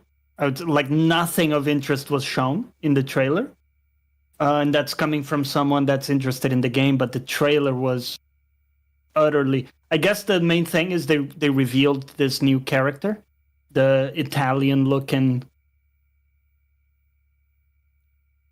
You've forgotten already. No, I watched it. I'm just letting you explain it all because you played the first one, so. I got nothing. I got nothing. Literally, wow. Like from the first one, I just got nothing. So, yeah, we're on the same. You know, it is level. What it is. I think that sort of bloated out the event awards for no reason. It would have been nice to just let that. We're at the point now where it's coming out soon. You know, people are probably reviewing it. You've got the movement forward, and I don't necessarily think we need to see a long trailer of anything. Just let it go. That was sort of a letdown. Let it happen. Yeah, just prison time. Just let it happen. I will say though, graphically, I am consistently impressed with what they've been able to do with that engine. I think that the engine looks good. I think that their delivery of the engine looks good. His world looks good. And even if it's eclectic as shit, there is something through Death Stranding that you can certainly see. You can certainly see the overall art style continues all the way through. There's nothing where I see it and I go, oh, you know, this doesn't fit. No matter how batshit crazy a trailer is or a cutscene is from him, I feel like for the most part, they nail it. I don't really have an issue with that. It's just gonna see. They said more combat. I'm sure you saw that. So this one's supposed to have more combat. More Norman Reedus. Oh, by the way, I saw another interview. This one ended well.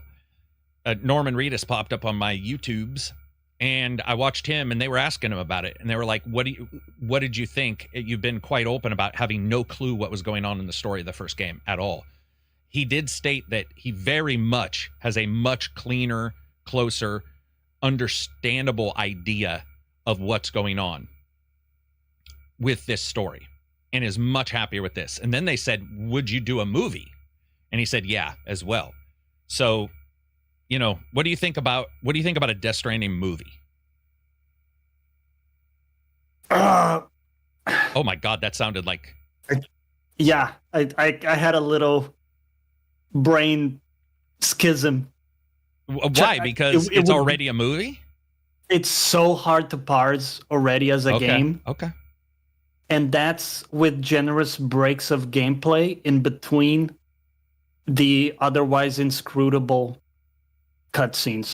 If it was all a big cutscene, right, my brain would be mush 30 minutes in. I'd watch it though. You know, I'd check it out. But I think Kojima's pace is like, it's already tough to absorb what he throws at you with generous gameplay breaks. Right. And I think that in a weird way, the extra difficulty of recording and getting all that stuff together does pull him back a little bit. Where with a movie, you could do the Ridley Scott thing and be like, roll it, and then just film a bunch of shit, and you get this disaster of 6 hours. That's the other thing. Movie, not so much. TV show, much more interested. I think TV shows for game creators are the magic sauce, because the interactivity you don't want to lose. You don't have to feel like you're controlling the character in the Fallout TV show, but there's something about the interactivity, the length of time, the little hidden secrets about them doing this or doing that, that absolutely any editor would go, dude, it's 4.5 hours long. This is not The Hobbit. Yeah. Right? People are not going to sit here and watch this character for this long, especially if it's new. So let's do a TV show and maybe have these guys do miniseries. So it's like the show, and then if it fails, it's like, there we go. You know, it's totally fine. That kind of thing. We can just move on. But yeah, I don't know. I think you're onto something there, because the episodic allows you to give more snapshots of the journey. Right.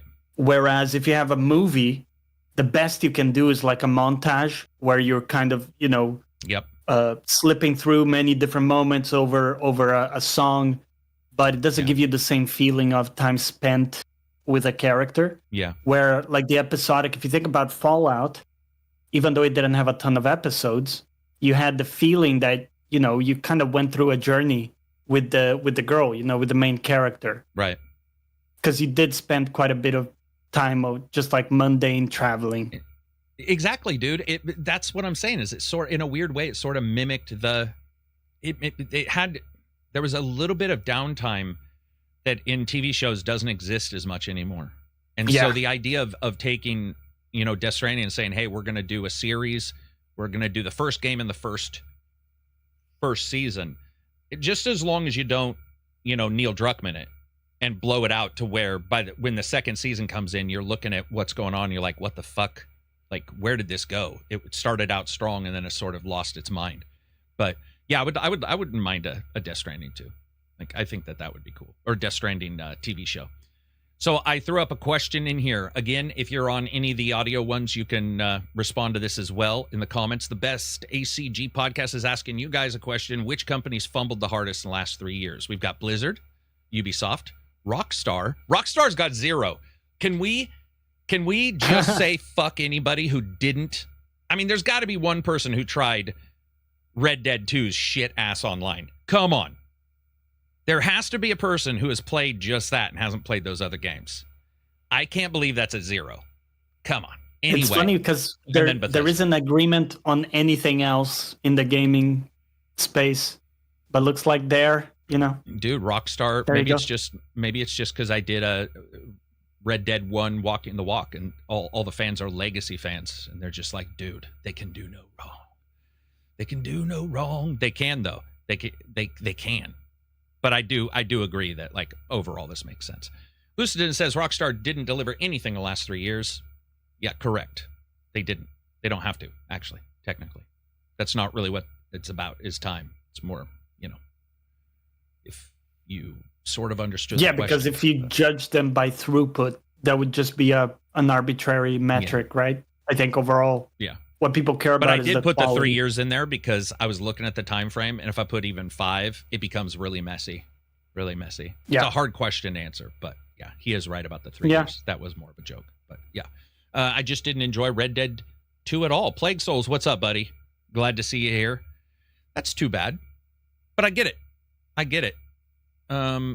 Leuston says, you guys are mental if you think Ubi fumbled more than Blizzard. And then the next comment says, Blizzard's been fumbling a lot longer than 3 years, though. Yeah. Sometimes you got to let the dumbass be quarterback, I guess. But yeah, no Bungie option. Correct. No Bungie option. There's about 19 companies I could throw in there, but I would say that if I went back 3 years, Bungie was still doing okay, at least compared to, let's say, your Ubisoft or your Blizzard. I was pretty, and Bethesda has been considered to be bouncing around. Hard to really identify this. I could have just put 10 companies, but that would have been a problem. Would have been difficult to do. Let's see. Rockstar 0 still, Bethesda 16. Not what I expected. I expected everybody to say Bethesda, in all honesty, or Ubisoft, but Ubisoft's also released a lot of good games. So 3 years is like... Shadows is good. I'm trying to think. 3 years might take them out of the running for a couple of their good games, though. And then they did do Far Cry 6, which... What the fuck was that? Right? Yeah. Like what? And for Bethesda, I guess in the last 3 years, it's mostly like Starfield. Yeah. The main thing. Yeah. That's a rough one. Yeah. Let's see. Shadows was my favorite AC since AC3. Not a unknown opinion. I feel like overall that's the opinion because Valhalla didn't hit as hard. It sold unbelievably well. But I think Odyssey for many people is like the premiere of the new versions, the pseudo RPG versions. Yeah. There's something about that game that was just like crack. You could jump into that at any moment. And it was just utter fun, man. I mean, I got to admit, watching about 9, it was before Dragon's Dogma, somebody started playing an Assassin's Creed game in the stream. And by the time we were done, multiple people had beat them all. Let that sink in. All of them. The Assassin's Creed games. All of them. And we're genuinely having an amazing time talking while watching. There were people who were showing up and going like, are you streaming?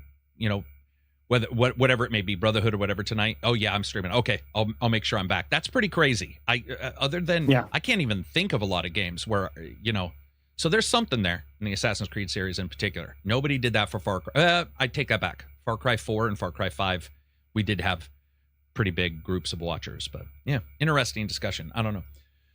The Prince of Persia game, roguelike, was Ubisoft. If so, that was good. It was. A lot of people really liked that one. They just closed X Defiant,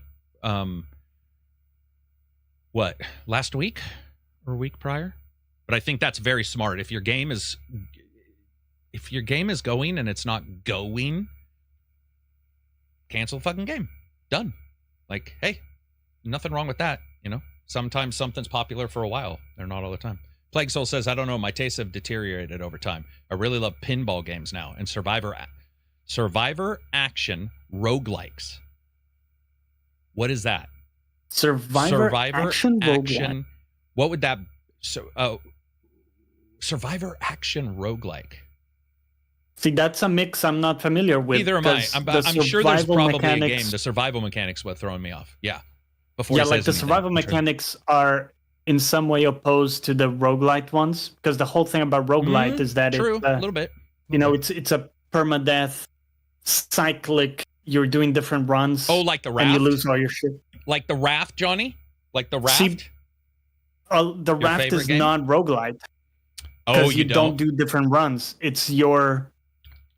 Okay. I mean, maybe I'm thinking about it the wrong way. You guys tell me. But yeah, I think there's not quite an alignment. But either way, I think I see get a Survivor one being you build up, blah, blah, blah. You do all your stuff. You're surviving. You die. You come back with some way to build quicker or some way to maybe, in fact, he maybe just came up with a new genre and we need to go and vibe code this with AI. I mean, couldn't tell with some of the Steam games that come out if it's fucking AI or not anyway, right? Especially with some of these. Yeah.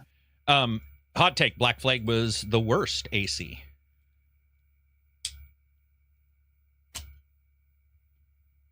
No. Unity was. If we're talking about it as a game, which includes bugs, Unity is absolutely got to be the worst. But if we're not,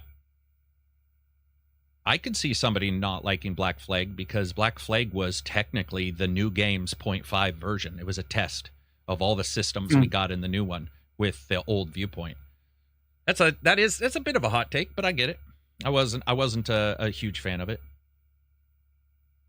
Let's see. Jay says, Jeff Rees says, Naked and Afraid roguelike. Every run gives you a new thing to help you survive. Yeah, that's fair. I get that. Yeah. I think I understand where you're coming from now. Let's see. We got Blizzard at 24%, Ubisoft 56%, Rockstar 2. Whoever, that one guy in there, you're my man. Yeah. I'm just joking. I just assumed by the process of elimination, somebody hasn't played a Blizzard, Rockstar, or Bethesda game, which isn't out of the ordinary, hadn't played the others, but had played Rockstar's shitty online. And so that would have been their vote. I feel like at least it is crazy to me that Blizzard is still that far behind Ubisoft. Yeah. In the poll, because Blizzard has had plenty of, scandals of like people being terrible pieces of shit. But even if you forget about that, just talking about games purely, they have not landed very well. Even Diablo 4, it had some good reception with the campaign. That is a fair comment. It's constant criticism from the community and stuff. Yeah. So, yeah. I don't know. I think Ubisoft gets a lot of flack for, sticking to their style of games. Yeah.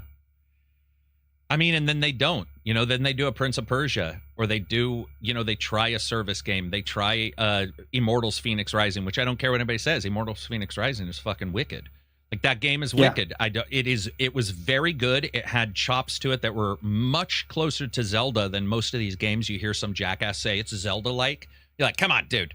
Not all third-person games are Zelda-like. And just because they look graphically like it doesn't mean it's exactly like that. Yeah, they do some, what do you call them, mini indie, I guess, games. They have the occasional smaller game. So, and they've got a new Prince of Persia coming out at some point. But had a blast with Valhalla, but also loved The Last Kingdom. Yeah, Valhalla, now that it's been patched, completely, have no issue with that game. I definitely did day one. Lucitan says Phoenix Rising was very good, and this is Lucitan saying this, right? Damn, yeah. I know. Wow. Lucitan and I don't agree very often, but I'll tell you what, I always remember that we're related somehow whenever he says something nice. I'm like, dude, brother from another mother. 1 point of handshake. Dude from another brood. Let's see. Child of Light was a great indie game from Ubisoft during the PS3 era. That's a ways back. That's more than 3 years. But yes, I agree. They do Holy moly! That was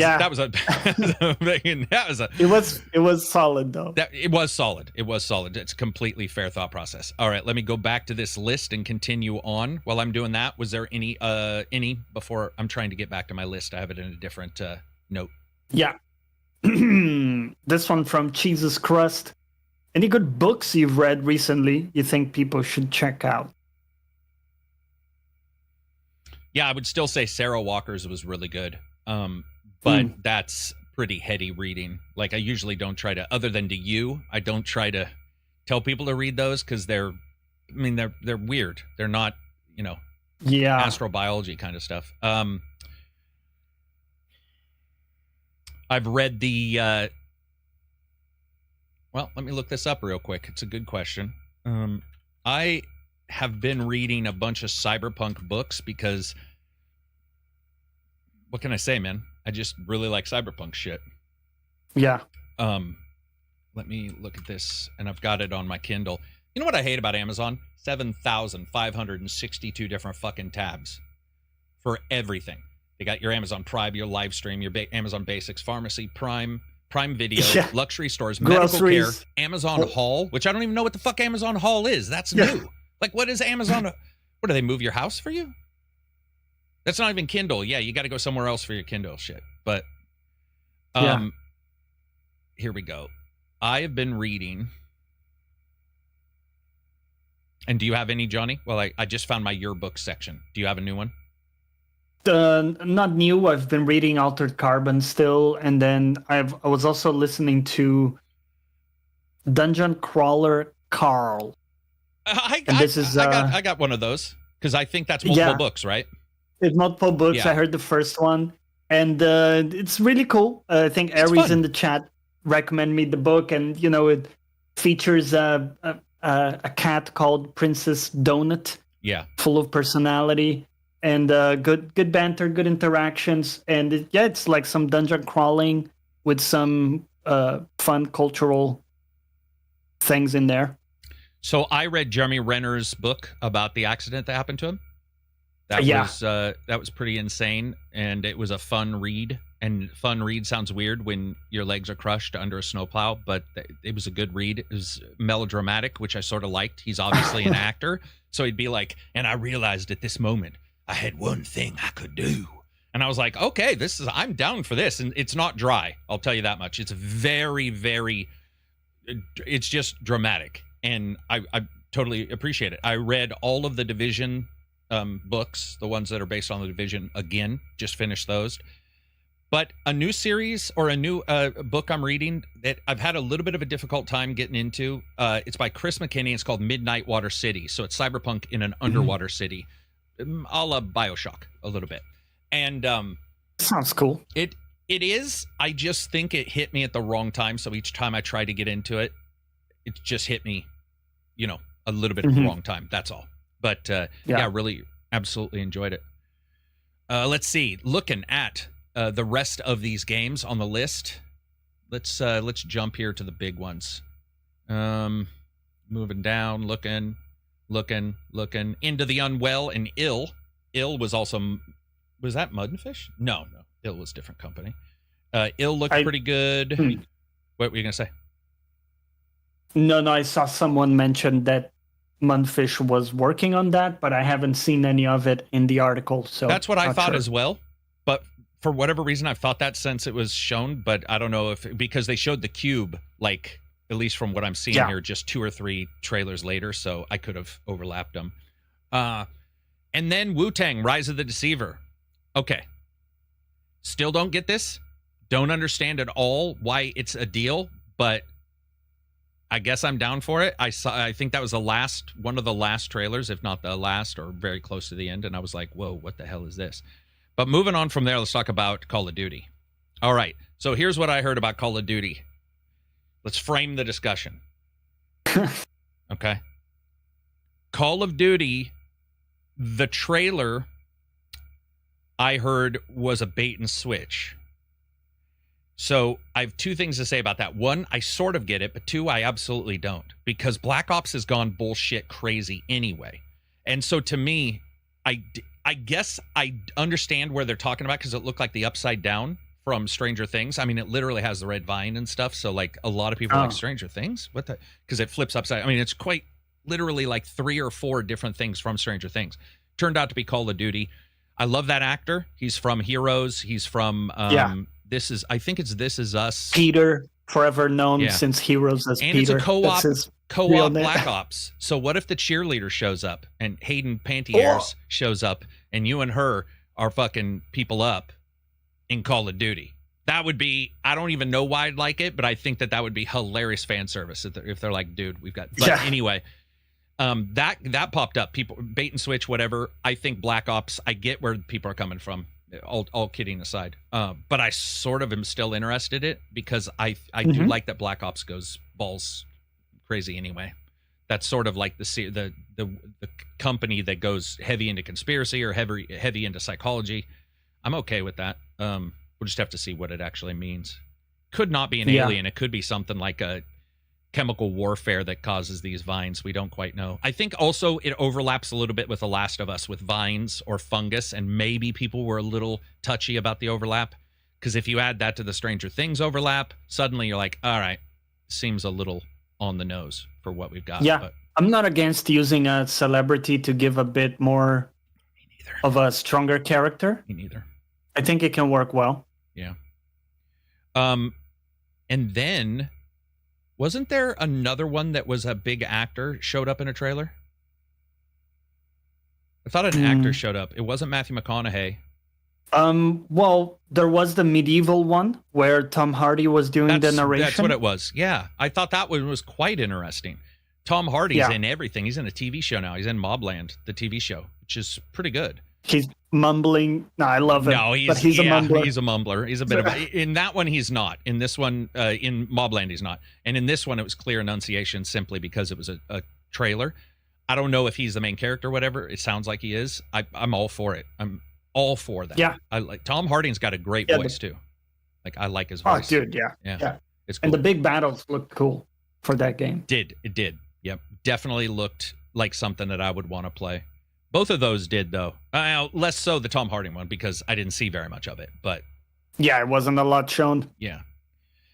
Then we go to the Xbox event. So, okay, before we move on, anybody have any questions or if you want to post your one that was shown at the Game Fest, feel free to post it now before we go and jump into the Xbox One in particular. Even though I believe Call of Duty was at Xbox. But you get my drift. Any from the main event or Sony State of Play that you guys in chat were interested in. Jeff says Tom Hardy's Bane is the worst voice. I mean, I wouldn't disagree. I have a hard time with that movie because of him, so I guess I wouldn't disagree. But I also, here's a hot take. So we had somebody say, what did somebody say? Black Flag was the worst, right? AC, you ready for the hottest of hot takes? I think the second of the Dark Knight movie is bad. I don't like Heath Ledger as the Joker at all. Yeah, I know. I think a lot of it has to do with death. The sort of somebody's died, so we got to blah blah blah. I love the audio.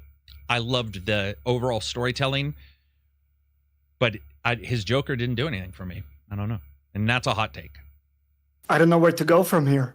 I think it's a hot take, man. Unsubscribe. If he can't like Heath Ledger, he can't review a game, which I sort of get. But I watch it, no issue. Won't like cry over it, but just not. Yeah, didn't really do much for me as a Joker. I don't know why. Maybe there's too many Jokers. Maybe it's hard to be attached to a Joker. Could be that. I don't know. But yeah, there you go. That's my life. That's my shitty life. Wow. Yeah. Johnny, I live in a shitty, non-Heath Ledger You know how in life. Telltale Games it says... Yeah, Johnny will remember that. Yeah, exactly. That was a pivotal moment. That was like, this is the day that I lost the little bit of respect I had for kids. All right. Clockwork Revolution, somebody said, which, looks amazing. We'll probably talk about it more with this Xbox One, because there's some crazy stuff in that one. Can we ban the imposter? Here we go. Oh, damn. Man. VR Thief, was making people sick in the event. I heard that as well. None of the Batman movies were all that great. Damn. Here we go. Okay, now we're going crazy. Get out of here. Get out of the room. Mojo says something. Dude, thank you for pointing this out. Dawn of the Daywalker looked good, and I would say I agree. The idea of doing stealth while standing on the side of a building, I love that. I love the vampire. But here's the thing. It looked like Vampire 2. The special effects did. Multiple people in the chat were like, dude, there's a lot of like overlap with Vampire 2. I'm all for that. Yeah. Great. Because apparently they're not doing it yet. Haven't heard anything. So if that's what happens, that's the best. Let's see. I can't remember which game was in which show. Yeah, don't worry. Either can we. I've got a list here, but I think some of them are slightly wrong. So yeah, the Xbox had a lot more stuff, for sure. Yeah, Xbox. Do you want to kind of go I've got in the some list. order, or should we just? I'm going to go in this order, and I don't know. Okay. I think this was shown, maybe, but it states Final Fantasy and Remake Intrograde were the first two that are on my list. All right. So I'm assuming these are like Game Pass titles. I don't know if it was confirmed. Because that would be really cool, right? If like you have the remake and 16 come in. They also had 15. Well, 16's out, right? Or was that the demo that I saw people playing? Are people playing the demo or are they playing the full 16? That's a good question. I don't know if they already I was reviewing the altars, so I didn't have a chance to jump in, but I saw people in our stream streaming something. So it must have been the demo. Maybe? Demo? No, they aren't in Game Pass, Sailor Mercury says.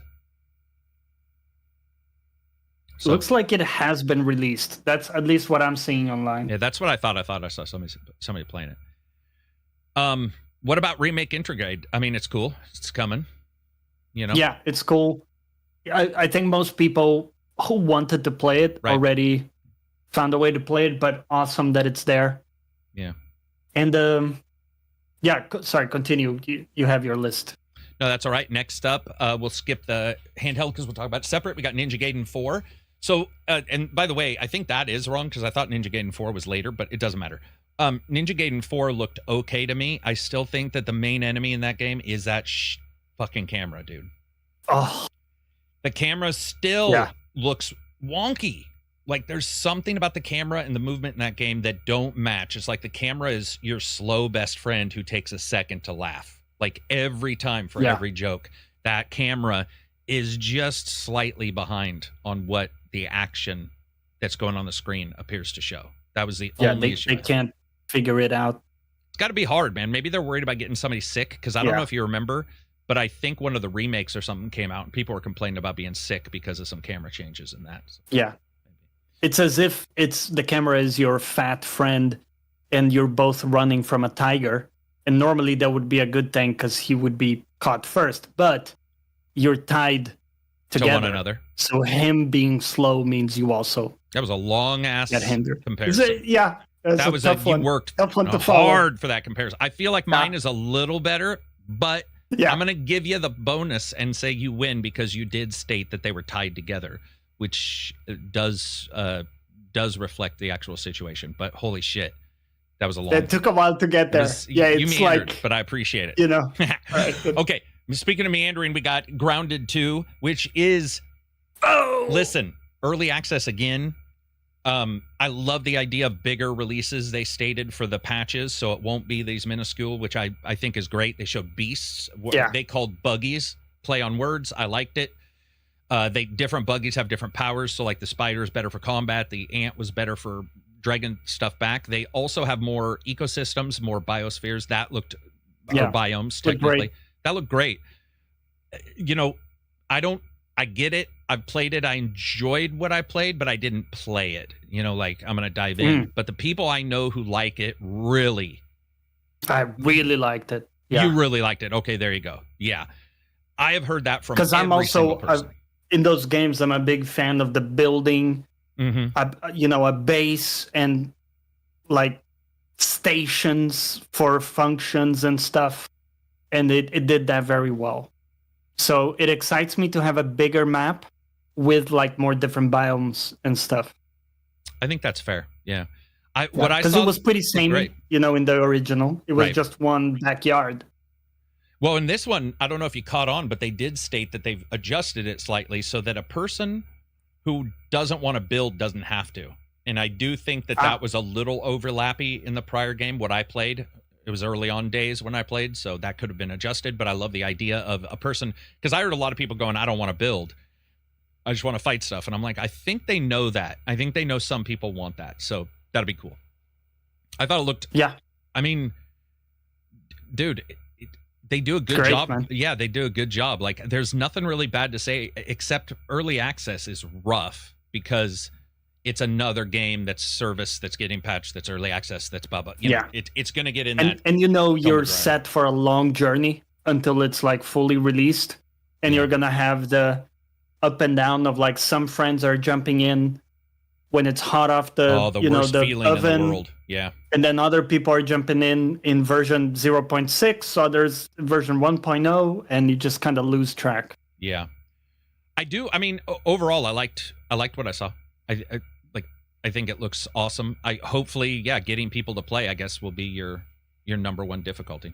So hopefully we can get some folks in the Discord to play or what have you, because I would love. I want to see more people play those games, not less. Like, I love that idea. Next up, Beast of Reincarnation. So here's a game, Johnny, that I don't remember a goddamn thing. Bruh. You could have said anything, and I would just take your word for it. I don't remember a single thing about it, man. Like, nothing. I've looked at it. I see. It was a very short. It was like a 1-minute trailer shown. Okay. You had a dog. It was sort of like Asian fighting, sword fighting action style. Really? This is Beast of Reincarnation, was this? Yep. Dude, did I step away from the chat, man? Honestly, man, if you looked away for a minute, you might have missed it because it's pretty short. Is it what the they game? Showed. Is it the wait a minute? Is that the game by the Pokemon guys? With the really bad FPS during. I think you're onto something. I think it was. Am I on yes, something? Game Freak. Yeah, Game Freak is behind this. All right. So, very interesting there. Yeah. I mean, and I don't want to shit on them. Their FPS is always atrocious. Yeah. It also looked pretty bad in the trailer. Yeah, it did look pretty bad. I think that's the big problem that you have is they have they're known for that, and the excuse is always that it's a Switch or that they don't have the time, and then we see them on a completely different hardware, 10 times more powerful in a way, and they still have an FPS issue in the trailers. So it doesn't cause a lot of, support and confidence in what they're doing. We'll just have to see.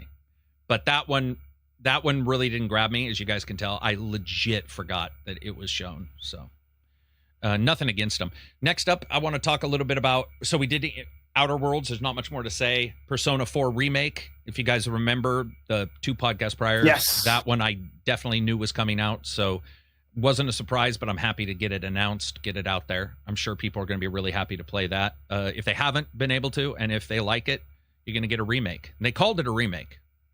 So, like, they full on, I don't know what that means, though. Is it going to be touched up? You can't change it too much, right?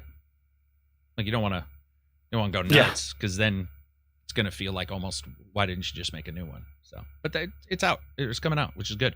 I do want to talk about this, though, Indiana Jones and the Great Circle. So, the DLC.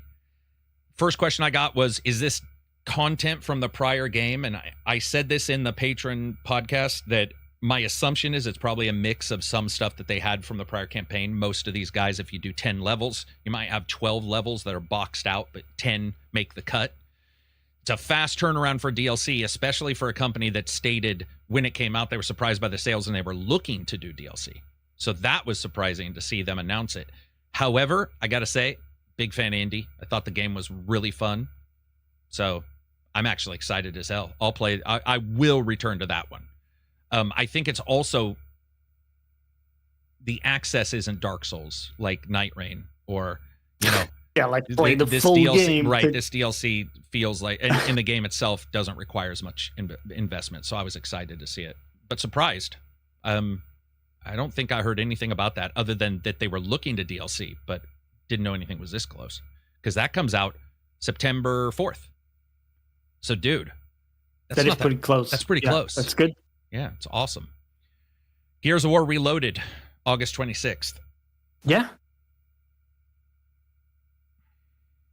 No? Dude. It looked really basic to me. And I know that it's like a remaster and you shouldn't expect much. But as a Gears fan, I didn't get much either. Like, even with my expectations pretty low, because that one was known, to see it, I was like, oh, damn. They have some modes in there that are cool. There's stuff in there, the idea behind it. But I got to say, it still looked pretty old. Like, it definitely, I'm not saying everything should be spoiled a little bit by, Gears 5 looking, incredible. Well, Gears 5 did look incredible. Yeah, true. Yeah, I was a little bit disappointed in what we saw Gears.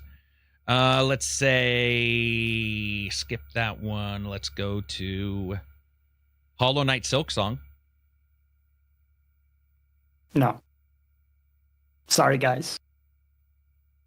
Do you mean no, you didn't like the first one, or do you mean no, you don't think this DLC's or this sequel's coming out because of all the issues with how long it's taken? I thought, wait, maybe I got this wrong. I thought it got teased, but it wasn't shown in the event. Wait. I thought Microsoft even stated it would be available on Game Pass because they were doing the handheld. Yeah, I'm pretty sure. Let me see if I can find any information. You should go find it. But it was definitely like teased again. But did you not like the first one? Or did you like Not too much, but only because I'm not a big platformer guy. Okay. I think it was a solid game, just not for me. All right. I'm not seeing any dates, by the way, in terms of either am I. No, they just basically said it's still on its way. Next up, Clockwork Revolution. So yeah, this one looked awesome. Looks like they've nailed it. Do you know how confident they were in this trailer, dude? Think about it this way. For the first 2-3 minutes of that trailer, zero footage of them changing the world. That's pretty fucking ballsy because that's what it was known for. And then when they finally did show it, it showed massive changes to the world. So that excited me because Fargo is pretty hands-on, including the PR, because I've dealt with him. He's been on the podcast. And I'm not saying in any way he's ironclad. I'm saying, but he does know everything that's going on. He's not one of the guys that's like, oh, that's another group handling that. He's on top of things. That's pretty confident to say, hey, we're going to show you all the shooting, the characterization. We're going to show you the major world, the main place you're playing, traps, guns. And then right at the end, we're going to show you this, this like weird ass, there was a doll, right? There was like a creepy automaton. And then they showed what looked like an android/cyborg guy who might have murdered somebody. Like there were some crazy NPCs in that game, way more than I thought. And then they showed the time switch where you're able to go in and adjust the world by doing things. They did an awesome job showing that newspaper too, where they showed a newspaper and the newspaper's cover changed, and then they showed the world changing. And I'm like, oh, that's awesome. Even a good way to show it. Yeah, I don't need it to be real time. Like that doesn't, in fact, that would be unrealistic and probably harm the game in other areas, whether it be memory or, like performance. I love the idea of them going back in time. They showed that clockwork machine of him flipping the dials and going back in time using it. All of it, the aesthetic. That was probably my game. Like I don't do games of the show, but if I did, it would be up there. Like it would be pretty high. I thought that game looked awesome. Yeah. I'm still in awe of what they're trying to do with like the changing world and everything with the time, like time stopping, time slowing down, things like that with the mechanics of shooting too. We saw. So yeah, and it looks very ambitious. Customization on the guns looked wicked, very Fallout almost, because of the pipes and the trash that they used. Bits and bobs. Yeah. And the gas canister, you can see the pressure go up whenever he fired. So like it goes up, the bullet goes out. We slowed it down to look, and you can see right when it fires, it goes down, goes up. And I'm sure there's probably upgrades to that to where you can have, more pressure in the cylinder or that kind of stuff. Just looks awesome. T-Monk says Clockwork's time stuff reminds me of how Elizabeth's powers were originally supposed to work in BioShock Infinite. Yeah. Don't remember how they were supposed to work. Yeah, I don't know that part, but like in general, it's got a BioShock vibe. I mean, right? 100%. Yeah. Let me say it this way: Wasteland 3 is to Fallout as Clockwork is to BioShock, especially BioShock. Heavily inspired. Yeah, that's the way sometimes this works, and I would say steampunk. Even the books I've read all have a very overt vibe that they crib from one another. So. Yeah, it looked awesome. I was excited to see that one. Let's see. Answered, wait and see. But based on the fact I pre-ordered a key for Path of Exile 2, I guess that means I meant to say depends on the dev. Oh, you said something up above. I'm sorry. Chat was moving fast. I didn't see that. Dodger says, I think it'll be mid. Silk Song was on the background of the ROG Ally, and it is releasing with it. Silk Song is easily my most wanted game. It was part of the handheld announcement, right, where they showed Silk Song running on it. Okay. I think so, yeah. On the background. Let's see. What else do we got? Planet of Lana 2. Cannot wait. I enjoyed the hell out of Planet of Lana. I think that game looks awesome. Really enjoyed that 2D. Did you ever beat that one? Or did you even play that one? No, I played a little bit, and I liked the charm. It's cool to see a second part for a game like that. A lot of times, for indie games, you don't necessarily see a part 2. Yeah, agreed. Do you know what I don't know if I even want to see a part 1 for? The Invincible 3v3 fighting game. Oh. Now listen, I'm not saying it won't turn out good, but that looked really jank. Really, really jank, especially when State of Play had the Marvel game. And you see... Dude, yeah. I had to check my video that I didn't have accidentally like a lower... frame rate? Resolution? Yeah. Or something. Yeah. It was... Because, dude, it looked rough. Yeah. Some of it's probably to copy the, an animated style or whatever, but it's one of those times where, man, sometimes it looks so rough, you see it and you're like, oh, Yeah. A1 Nangle, $10 super chat. Great podcast vibes today, and thanks for the Switch 2 accessory recommendations in Discord. You bet. That's why I'm here. Listen, I've saved 2 people this week. I saved A1 Nangle because he would have died had he continued to play that Switch uncomfortably. So I've saved your life. Definitely. And you can continue to tell your family through your generations that Karak's why you're still alive. But I also helped Johnny fix his stuttering in his PC. And I just want to say... True. I congratulate myself for this. No one else had a part in it. I'm just joking. I am glad it got fixed, though. I am glad it got fixed. Invincible looked poo. Or impressive poo. And, man, no harsh language in here. Emerson says, I think it was just the difference in art styles. They were trying to mimic the show too hard. It's possible. Yeah, it's possible. Yeah. Yeah. I mean, they showed some blood and gore, but then the fatalities didn't really pop. They showed like a guy's head being thrown off. I don't know what the fuck you call it. It didn't look great. It's just one of those things where you're just like, don't know. No. Yeah. Let's see. The Invincible game was developed by the people who made Killer Instinct. This is SBZ saying that. Well, Killer Instinct's phenomenal. So that's good to hear. Not good to see because it fucking looked terrible, but that's good to know. Just have to see how that turns out. Invincible looked like a bad arcade fighter port, Mojo says. Yeah, I would agree. Meat Boy 3D, Doom Reaper brings up. Yeah, I would say Meat Boy 3D was also a phenomenal surprise. Did not expect to see a 3D Meat Boy. That was pretty insane to me to see that. So, did you see 3D Meat Boy, Johnny? I'm looking it up now. I guess I missed that one. Dude, it looks ridiculous. And, okay, playable. Yeah, this does look good. Yeah, and playable. It wasn't one of those things where you're like, it actually looked quite enjoyable. Yeah. Anything from the Xbox show that particularly caught you other than Clockwork? Yeah, so I am excited for the Persona 4 remake. Right. Because as someone who tried to play the Persona 4 Golden edition that's out there, I think that a lot of the stuff still looks great, but whenever they go into the dungeons, it's 3D. Well, it's like, full-on 3D. Mm-hmm. And there they lose me because the graphics look so outdated in that part. Okay. They look fine elsewhere, and the dialogue is great and everything. Characters are great, but then I jump into the dungeon and like I dislike the look of everything. You're just like, you're terrible. So you're bad developers. Terrible. Never make a game. Never make a game. No, the thing is, like, Persona 5 ages pretty well, right? Because the graphics are much more is a very distinct. Very much so. Agreed. But they went more so with the trying to do realistic. But what was realistic back then is for like PSP is now, trash heap, right? Right. So it's pretty rough. So I love the idea of playing that. And then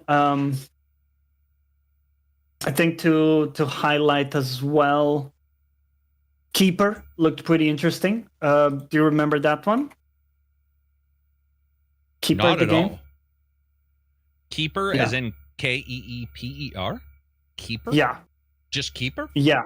No, I don't. It was pretty weird looking. Okay. It was like this Tower of Pisa type thing. Double Fine's game. Like, Double Fine, dude. Okay. Thank you. Around. Sorry. Yeah. Yeah. Now I get. I don't know what I saw because that game looked weird, but it looked weird. up my alley weird. Okay, you're right. Yeah. And I don't like the name. I will go out and say it didn't really. Psychonauts is like a particular didn't name. Stick with the name, but like that the game idea looked of it. Fucking like I'm not saying it's looking good. I'm just saying that got me interested because when I did see it, I was like, whoa, what in the hell is going on? They didn't show a ton, and it looks sort of early, even though I don't know if they showed an announced date, but yeah. Yeah, Keeper did look good. And then another honorable mention was Solo Leveling. So Solo Leveling is a really cool anime about a guy that's like he's going to these portals that take him to dungeons that he clears, and he's leveling up, right? And there's this kind of gamified stuff in there. But it is funny that the game is solo leveling, and it's a 4-player co-op game. Yeah, that was the first thing I heard too. So it's not actually solo leveling. But yeah, they look kind of fun too as a co-op. Smash them up. Fitness Man says the dungeons in Persona 3 Reload were really good, so I think they'll nail it in 4 remake. Thief and Deadpool looked perfect for VR. Wild One says. Sir Priest says, I'm glad I played P4 Golden before 5 because of this issue. Favorite Persona game because of the story and the party members. Yeah, what I saw 4, didn't get to play it, but I did. Vanzelwow, one of my pals, he played it, and I was over, and I was like, I think that's what got me slightly interested in Persona was 4. But it was so weird that I was like, I'm not quite sure what this is, and then waited till 5 to play. I sort of also wish I had played 4. You know, I'm not going to dive into those, but it's still cool. Co-op leveling, I don't know. You know, we'll have to see, because when they're based on an IP that's anime, they don't have the best record. We don't really have the best record when you look at it. Very true. It could be one of those ones where in 2 years, I'm sitting here going, what was that one game where you were running around not alone, but it was called Alone, and you were inside underground areas, and you'll be like, solo level. You know, where we forget almost everything about it. My hope is that we won't. But and lastly, Chronos was this kind of the horror game. Dead. I think we've seen that one before too. Yeah. I think the Game Awards, maybe even Game.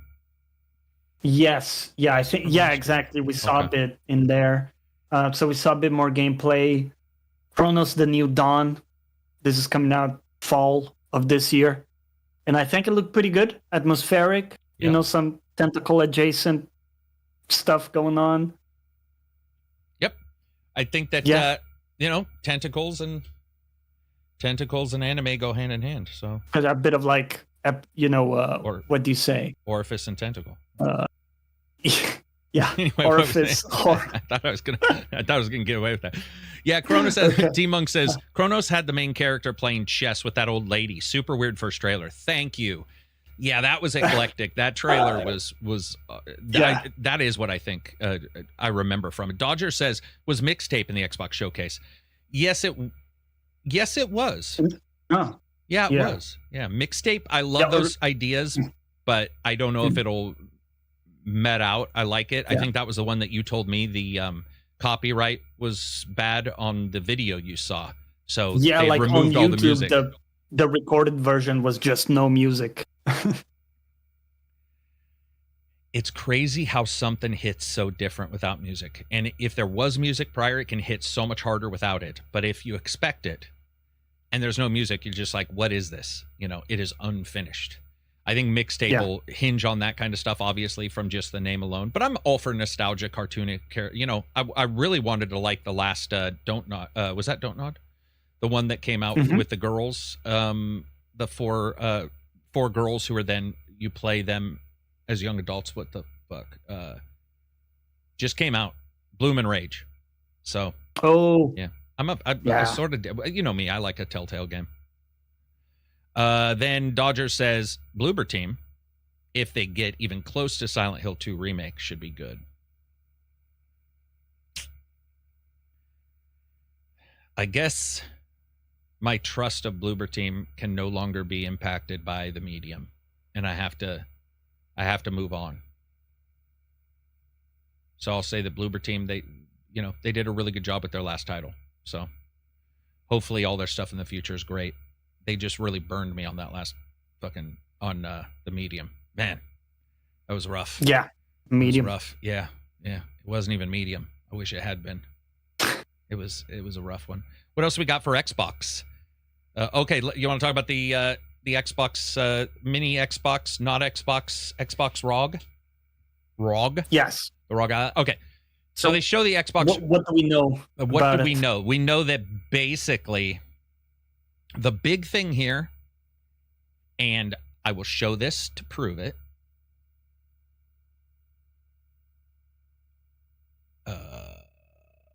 There we go. There's my Discords to you guys.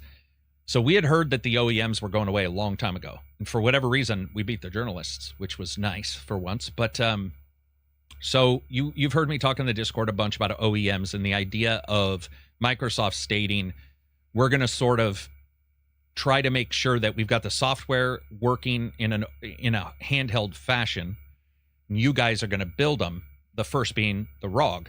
So without getting into detail, you guys, those are timestamps, so you can just, those are real.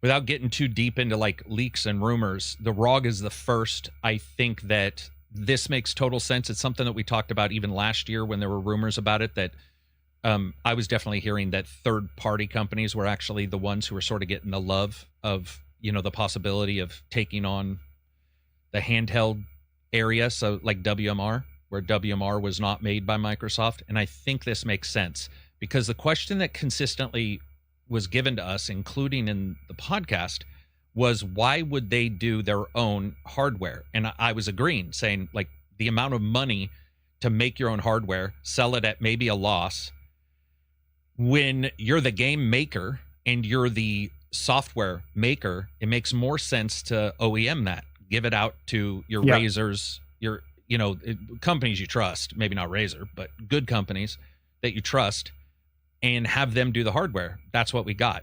The big change to me and the big improvement to me is that they have removed a ton of the processes in Windows so they don't boot. And from what I've understand and what I've been told is that it uninstalls them when you're not using it, which was my question during the Discord, the podcast for the patrons, which is, so if you have it and you're running it, it boots to a lean Windows, a very lean Windows. And they stated currently it's 2 extra gigs of background processes and available video RAM to go towards games. That's massive. That's actually a huge amount for a handheld.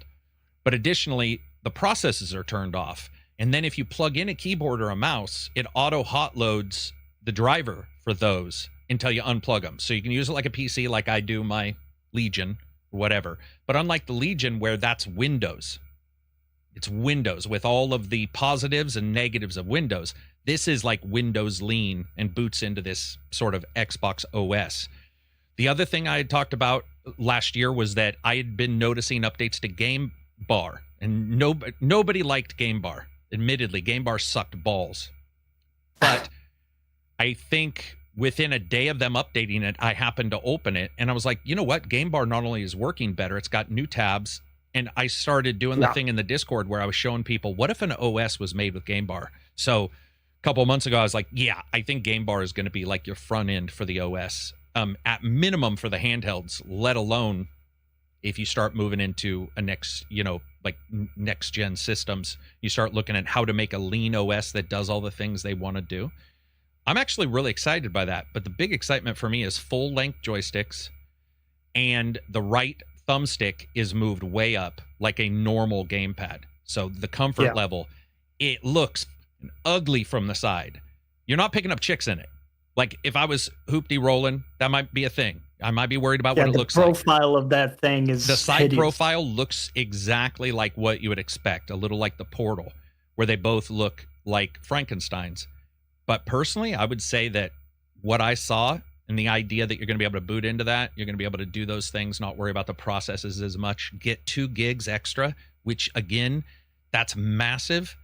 Remember this, I think Microsoft one time patched their OS on the console to give like 500 megs more, and people freaked. You know, developers were like, oh man, that's a huge, you know, because they're almost always memory constrained, texture, whatever it may be. So that was exciting. The price though, dude, they went with ROG, first of all, who I don't trust fucking at all. At all. I will never trust that company ever again. Ever. So the idea that they went with them sucks, because for me personally, I do not trust that company at all. However, they also have pretty expensive prices, and I just don't see the higher end not being $1,000, which makes more sense why Microsoft is not doing their own, but also doesn't make a lot of sense for a normal consumer. $1,000 is a shit ton. They have a lower level one. Maybe it'll be $599. Maybe we'll go with $899 and $499. That's a lot of money. Yeah, that's already pricing out a lot of people. That's pricing out a ton of people. That is like, and it's a handheld, so in your brain it sells less than a console. Whether that's true or not, you know what I mean. And you've got the Switch 2 and you have these other handhelds. I don't know, man. Maybe Xbox subsidizes it and you get it cheaper or something. What if you buy it and you get a year of Game Pass? Then you have to start looking at, like, you know, what are your ads? What do you get extra? I liked what I saw, but man, do I not like ROG. I just don't trust them at all. No. Yeah. Everything from the support to, you know, they're liars. And they got away with it somewhat. I will never let them get away with it, but I'm just one person, and you know, most people, once something good happens, they forget. But yeah, and I know a lot of people like their ROG allies, which is awesome, because if I hate a company, if anybody listening, it doesn't mean I don't want you to have a good time. It's just that I hate the company. You know, it's just we've had a number of people talking about it in the Discord that they like the hardware. Yep. I think that it is interesting though that it reminds me of the PS Portal in the way that you have the joysticks on the sides. And I remember that being the same conversation we had, which is it looks ugly as sin, but feels great. And I think maybe that's where we're landing. Is that's the compromise? Is that it doesn't have to look great on the desk, you know, like when you're not using it, but when you're using it, it needs to feel good. My wife probably wishes I was a lot more handsome, but I come through whenever I can. That's how my handheld needs to be. It needs to be utilitarian.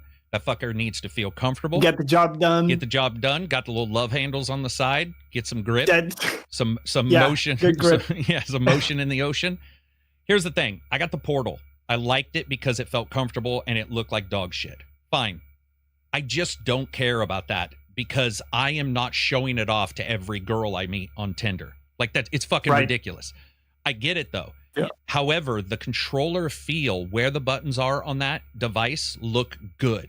They look like a handheld will need to look, because what is the number one complaint right now for Switch 2 in our Discord? Number one complaint is comfort. Even though it's larger, every single person that I've seen in that Discord is like, I do not like holding the Switch 2 for very long. And the Legion has it. It's a little bit more comfortable. It has some sharp edges. All the others, they all have it. Steam Deck, pretty good. Like that one, thumbs way up. I think overall that's highly comfortable for a lot of people. So Steam Deck, I think, is vetted in on the comfort level.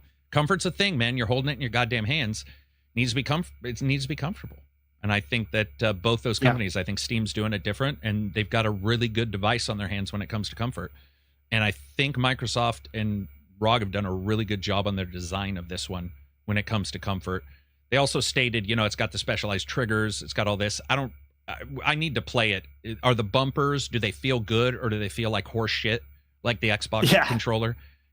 As a fan of the Xbox controllers in general, the bumper buttons are dog shit. They're uncomfortable.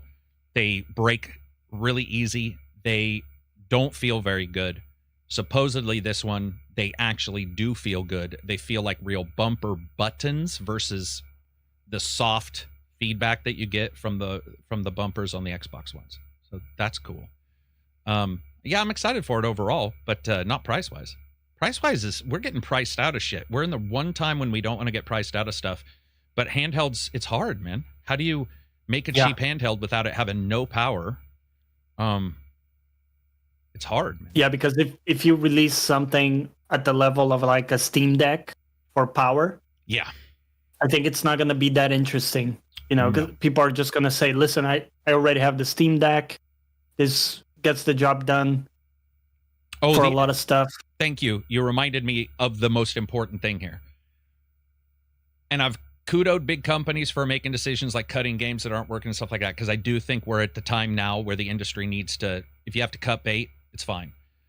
I personally think that when these guys are releasing this stuff, I don't know why everybody gets caught up in the hardware, which is a big deal, but Microsoft has consistently not adjusted Windows in a good way. For the majority of people, I think they have issues as Windows continues to get, people start using it more, your family's using it, there's always these issues. A leaner version of Windows for a handheld is requisite for good performance or better performance at the very least. Yeah. That is no small feat. At least talking to developers themselves, from what I am hearing, it is no small feat to be able to do what they've done so far with Windows. And if they continue that is only a positive to me, because then it'll make Steam and Proton, right? I believe is what they use. Yeah. They'll have to continue to iterate, and that competition from Windows finally figuring out that we don't need that to be running every goddamn process in the world. And in a way, it solves the problem of standardizing Windows in general for that platform, where it makes it a lot easier to develop games for it. They know it's going to run in that, with those parameters. Like, there are a lot of things that they can hard code and understand about it, whereas it's all very variable when you compare all the different, handhelds. I just dropped that. Yeah. You know what the other positive is, Johnny? My biggest issue is forever, or at least for the longest time, I'm not at all interested in buying something that's expensive just to have less compatibility. So like the Steam Deck, while I enjoyed some of my time with it, overall it was a big disappointment in compatibility. With Windows, at least I know that what I want to run and the hacks I want to do and the programs I want to run on my Windows machine that are efficiencies, I will still be able to do. And I was doing on the other Windows handhelds, being able to do that on a handheld that's already got its own efficiencies is nothing but a bonus for me, because there is a lot of stuff that I use that is on the side or there. And I do want to just turn a game on, not worry about the fake ass Steam compatibility list. That's complete bullshit. Like I want to be able to look at the hardware and make my own guess versus hardware and a Steam compatibility list. Yep. Like I'm not paying a bunch of extra money just to be told I can't play some stuff on it. Like that's ridiculous. I don't really find that to be, a super positive return on investment.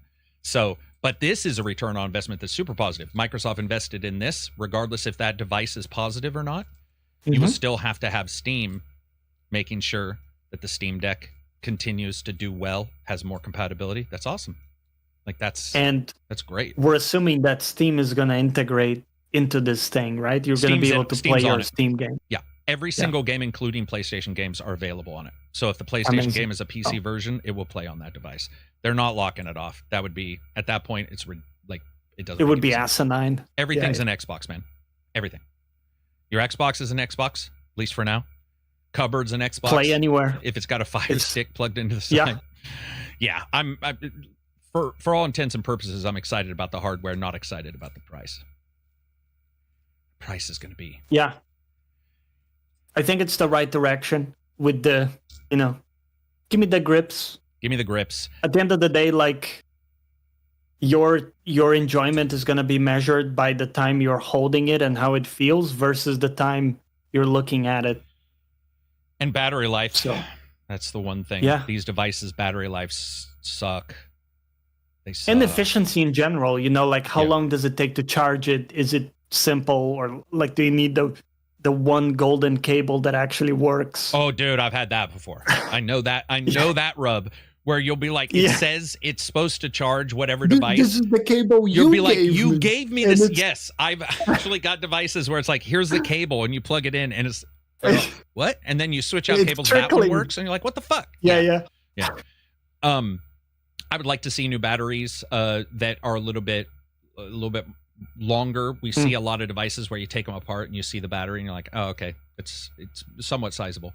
But I think comfort's a big deal. It is a thick ass device though. It's a thickie. Like it's girth. It's all girth all the way around. I'm hoping it's not going to be heavy though, because that sometimes is a bit problematic. Yeah, because my Legion is the heaviest, and I can tell you, definitely when you're in bed and you're trying to lay down, you want to make sure not to drop that on your fucking head, because it is it is a device. It's a beefy. It's a baby. It's like you're basically playing with a baby in bed, and if that thing hits your head, at least it doesn't shit that we know of. But yeah, man, it's I mean, all kudos to them, because I love the idea of it. I think the device looks great, and if I'm proven wrong, which I'm sure I will be, because I think that the Ally X people seem to be really happy. I haven't heard a lot of issues there.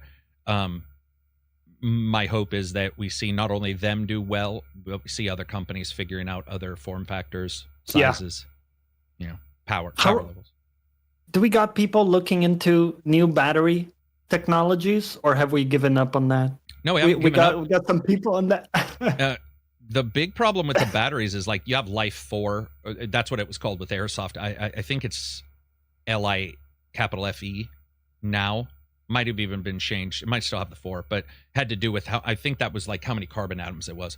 Those couldn't have the amount of voltage go out, but they could recycle tons of times with there were no issues with like battery heat or cells having to be aligned, all that kind of stuff. So I think that's slightly a no-go because of the voltage. And then you have 6 or 7 I looked up last month when I was investigating this. Last year, sorry, when I was investigating this. And there were 3 or 4 that looked good. The big problem with battery tech is it has to be upwardly scaled, meaning you have to find a chemical reaction or a design that you can scale up to still make money when you sell it, and also not fucking be dangerous. Blow up. Or something where, for example, there was one battery that I love the idea. It was a chemical that was inert around chemicals that were not inert, and as it charged, these basically the inert would go away and you would get that consistent charge all the way down. And it was like, okay, this is a good idea for a battery. 7 times the size of a lipo. So you would be carrying around a computer case to get. So that's the problem, right? The safer you go, the less output you can get. There's all the caveats you would understand. And the more reactive it is, there's a reason why it's not just sitting on the topsoil, because everybody'd have cancer. So you have to dig. And then once you dig, you have to find out where that mineral is. And once you know what I mean? So, I mean, I'm excited, but right now it just seems like there's some lattice structure batteries that I saw. I guess just have another battery is your... that's the most practical battery bank. Because my battery bank is. Yeah, do you have one of the bigger battery banks? Mine is a monster. And but it's only 1.5 Legions in charge, and it's still a huge battery bank. So, I mean, it's hard. I think hot swappable is the most practical thing. Because I have this with my other headset where you just pop out the battery, pop a new one. And if they can have something that can hold the charge just in the interim, so it doesn't like fully like lose everything. Maybe you get like 3 minutes, like the VR headsets now. Something like that. Give me a little grace period to get it in. Have you ever had that cell phone or that thing in your hand and it's got like 1% left, and suddenly somehow you are now all left hands? You're trying to plug it in before that 1% goes down, and you're like, you've got a cable, and now you can't find the bottom of it. And now it doesn't fit, and now it doesn't. Yes, you seem to know where it plugs, but now it now it just magically won't plug in.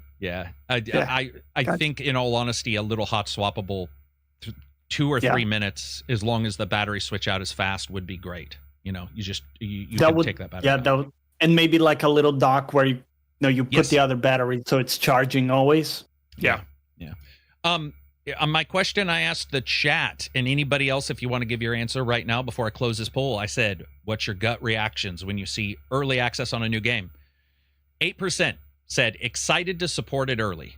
Not bad. Wait and see said 40%. Avoid it entirely, 24%. That's higher than I thought. In all honesty, that is higher than I thought. That is actually pretty high. And then depends on the dev, 27%. More what I expected. Avoid it entirely.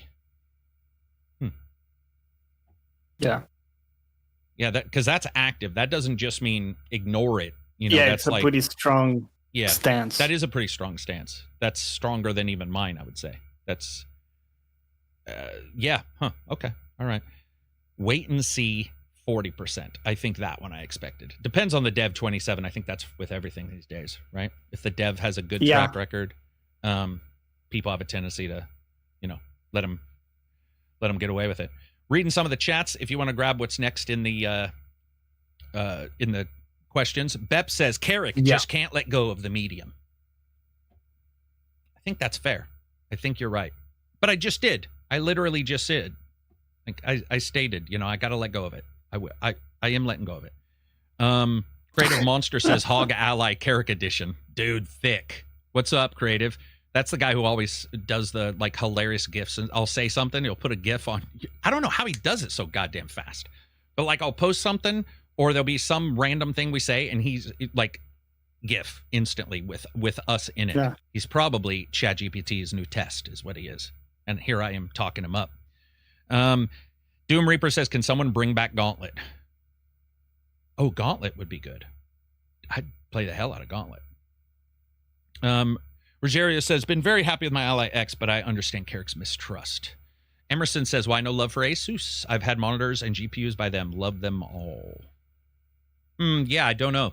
I mean, Asus, maybe they have a pricing issue, or maybe Microsoft looked at one company and thought, let's just do one for now, which I think makes sense. And it makes sense with ROG. They have a history of handhelds. This, it looks somewhat the same as the other hand. Makes sense. Yeah. I think that's fair. Krogati says, what's up, guys? I'm drunk by the pool, loving Tainted Grail. Have you tried Tainted Grail yet? I thought you were going to ask about drinking. Yeah. I can assume I know exactly why you thought I was going to ask, but no. Have you tried Tainted Grail? No, I haven't. I know a lot of people seem to really like it, man. It's buggy, though. It's buggy, though. That's the one thing I have heard is that it is pretty rough, or at least was until a couple days ago. Yeah, we've had a lot of people talking it up. So it looks interesting. I avoid early access. Colin Bright says, ain't all games released early access now? Yeah, you'd think so, right? Let's hope not, though. ZZ says, Gauntlet's kind of like the tons of games we have now with AoE everywhere. Yeah. No, that's... Yeah, Gauntlet really is just like a very shallow version of Diablo. Both those are just very medium shallow versions of... or Skylanders is another game that's like Gauntlet that's, a lesser detailed version. Yeah, they're all somewhat the same, isometric. Just depends on the zoom. Pillars of Exile, of course, is also in there.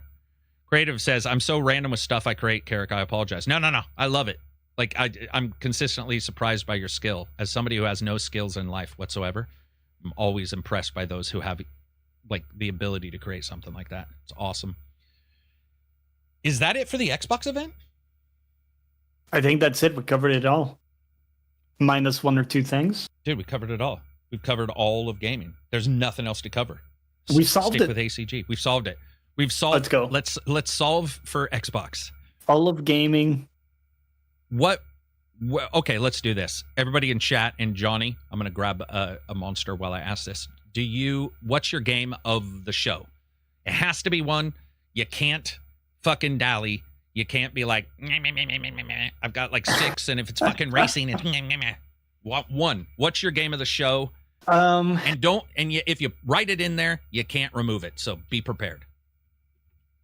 Yeah, I think it's got to be Clockwork because it's looking like the the biggest, most interesting undertaking from everything they showed in the Xbox games. And it's also completely up my alley. Whereas some of the other ones looked really cool, but maybe not really something I would enjoy. Don't really speak to you on a high level. And others looked super cool, but just not as grandiose or exciting. So like Grounded 2 looks awesome. I think I'm going to have a lot of fun with that, but it doesn't excite me in the same way as like a brand new game that's doing all these different things, with time dilation. And yeah, I would say Clockwork's probably mine as well. Just nice to see that coming along. Super excited to finally get hands on it at some point here in the future. And I trust him story-wise. I would say Wasteland 3's got some bugs that still exist. And they don't have the greatest always track record for, getting those games in without, it's not Obsidian level, which is sort of the meme, but it's definitely there, especially Wasteland 3. I know a lot of people had some pretty egregious bugs, including you and Reg, that never, I think, or at least you guys stopped. I think you guys finally just walked away and we gave up, but they never got fixed with patches that we knew of. Yeah. What about High on Life? We didn't talk about that. Hey, Are listen, you looking forward to it? Yeah, but I do like what was his name? Rick and Justin, the guy who did the original voice. Whenever you switch voices in an anime, it really does bother me because I already don't have a connection to what the person looks like. It's that character. And weirdly enough, you would think it'd be easier. I find it harder because I'm so, I do hear those things. High on Life sounded pretty good, but I didn't really like the delivery as much as a lot of other people. I think that people really like that were in the chats, really enjoyed it, are super excited for it. I'm not necessarily, not bought in. Yeah. Nothing against it. Yeah, I think I'm there too. Yeah, I like it in the context of the show because it works super well. But for some reason, with the context of a game, it felt a bit much. Yeah. A bit too much. Wait a minute. Did we miss... Wait a minute. Did we miss a game? Did we miss Bond? Or was Bond in the state of play? Bond was in the either state of play or some prior... I think we missed Bond. Show. James Bland. I think we talked about... Bland. James Bland, didn't we? Maybe not. I feel like we missed Bond. Well, there wasn't a lot shown, so I guess there we go. Huh. What show was that, actually? I feel like Bland was shown Friday after... I believe it was shown after the Xbox event because then they had the I.O. event. Somehow we just... I just didn't have it on my list. Shaken, nor stirred, just water. James Bland. Bond was state of play, SBZ says. Thanks, guys. State of play. I mean, listen, do I think he looks like a generic Nathan Drake type character? Yeah. Yeah. But it doesn't mean they can't... Yeah, it doesn't mean they can't do something cool with the character, even if he does look generic, like, at first glance. Completely agree. We didn't see enough to really judge. I think what we did see with, like, the car chases and stuff, they showed a little bit of in-engine, I think, for the car chases, and that got me excited. Yeah, you're right. Yeah. They showed some shooting too, and I remember thinking that it looked about where I expected them to look, trying to move from what they do to this. So overall, not for a Bond game, they were pretty shy with the shooting, and they showed a little bit. Yeah. Yeah, Bland. James Bland. Bland. I mean, it's just instead of 007, it's just 00. 00, James Bland. I'll still play it. Like if it turns out to be great, that's awesome. I'll be all for it. It's just didn't really grab me. That's all. Moving on from there, because we're at 2 hours and 30 minutes. I want to make sure I don't hold Johnny over again, like I have consistently all these times. I always forget, and I'll be like, oh man, and I'll look down at the timer. I've been going for 3.5 hours. What a bunch of fucking blowhards. Let's see. We have a question from Jesus Crust. He says, any good... Nope, we got that one. Okay, now we'll go to my questions. No, let's wrap up the altars real quick before we go to questions. So, yeah, reviewed the altars. I think it's at 85.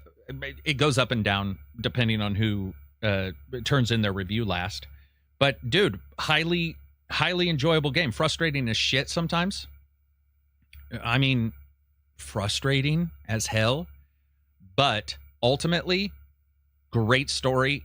Unique way of delivering the story. The multiple characters, multiple yawns, as I said, which is going to cause people to yawn. But it really was enjoyable to see where the character was going. It depends on who you bring back, because you can bring different yawns back at different times. So one person might have the scientist version of the main character as well as the main for a couple missions, and then get a miner or somebody else, while I had my scientist first, I think. So that will change how your gameplay feels. And that's just overall random, really or no, you have a quantum ability to go in and make copies of yourself, and you pick a life choice that person made that switches their career from what yours was. You could say you're so you have sort of given paths you could go down. Yep, it looks just like a quantum capillary. It looks like a blood vessel, and as you unlock more chips for the quantum computer, you get more versions of yawn that you can bring back. So it starts out with like 1 or 2, refiner, miner, then you get botanist, and you start getting more, and each one's had some of them choices better than the original. Do you know what I mean? Like, do some of them have special all of them have a special skill. So if they're called botanist yawn, that it's food and it's the plant stuff, doesn't mean you can't build one already. In some ways you can build some stuff without that character, but they are always better. For example, the workshop, basically the worker yawn is like 50% faster for making items, which is massive in this game, because you're always on a time clock, and your guys are lazy as shit. So like they'll work from like 9 a.m. to I don't remember, like 5, and you're all, dude, seriously? Like, you guys are supposed to be out here. We're trying to save ourselves from the sun. Yeah. And they're like, no, work-life balance, bitch. And weirdly enough, the worker guy is the worst, because he's like he's like done it enough, and he believes in like people having rest time and all this stuff. And I'm like, we ain't got no time to rest, because if you rest, you're going to be burned to a fucking cinder. So what I did like was the way you're special is you're not held to those times. You can actually work earlier or later, but if you go too far at night, you wake up later the next day. Gotcha. And you can miss out on stuff. And that's just based on the preference of the yawn?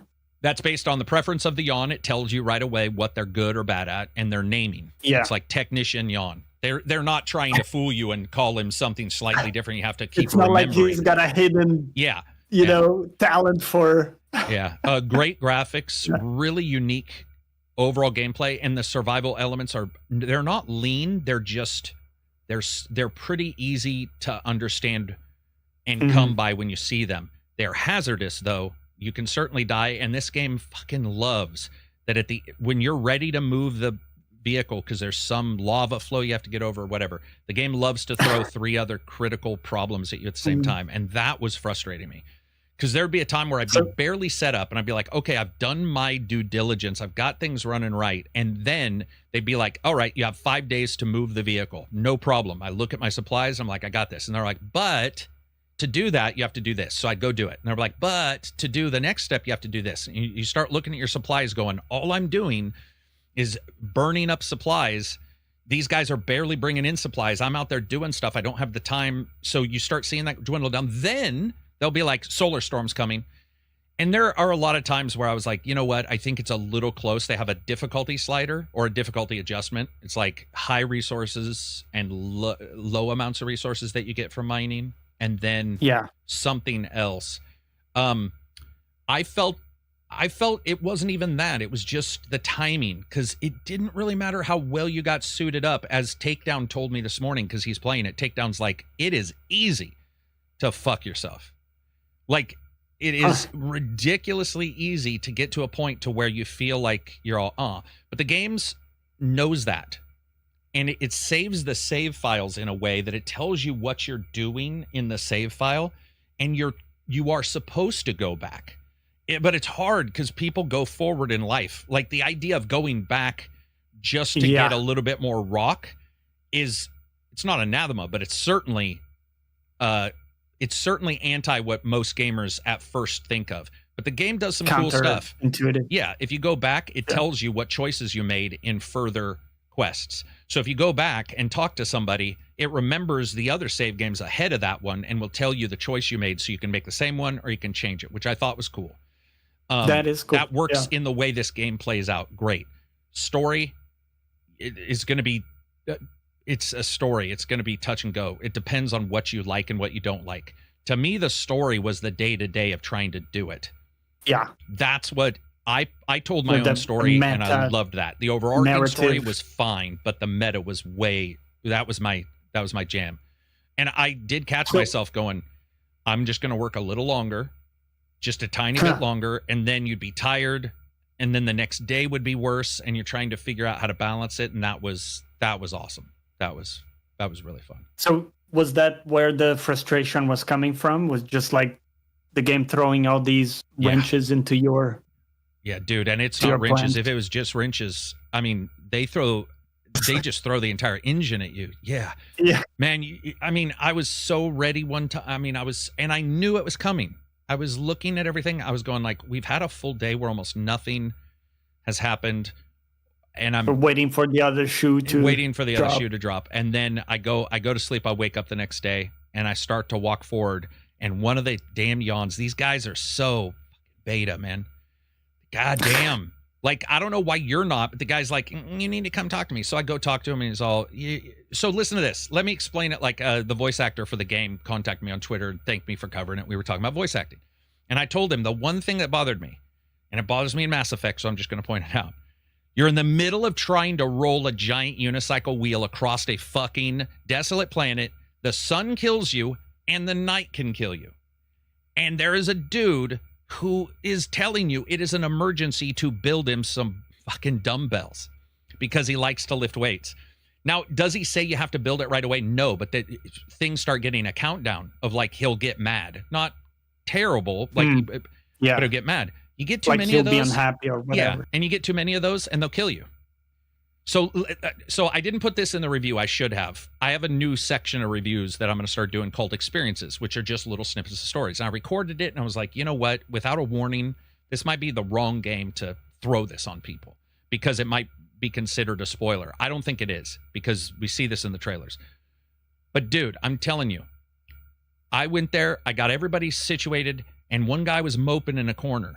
And I was like, why is he moping? He's not getting up. He's not going to his job. So I go and I talk to him. And he's like, yeah, I miss this person, blah, blah, blah. And I know that in your world, this person's alive, but doing this, and I don't know what to do. And I'm like, listen, man, we got to get you up.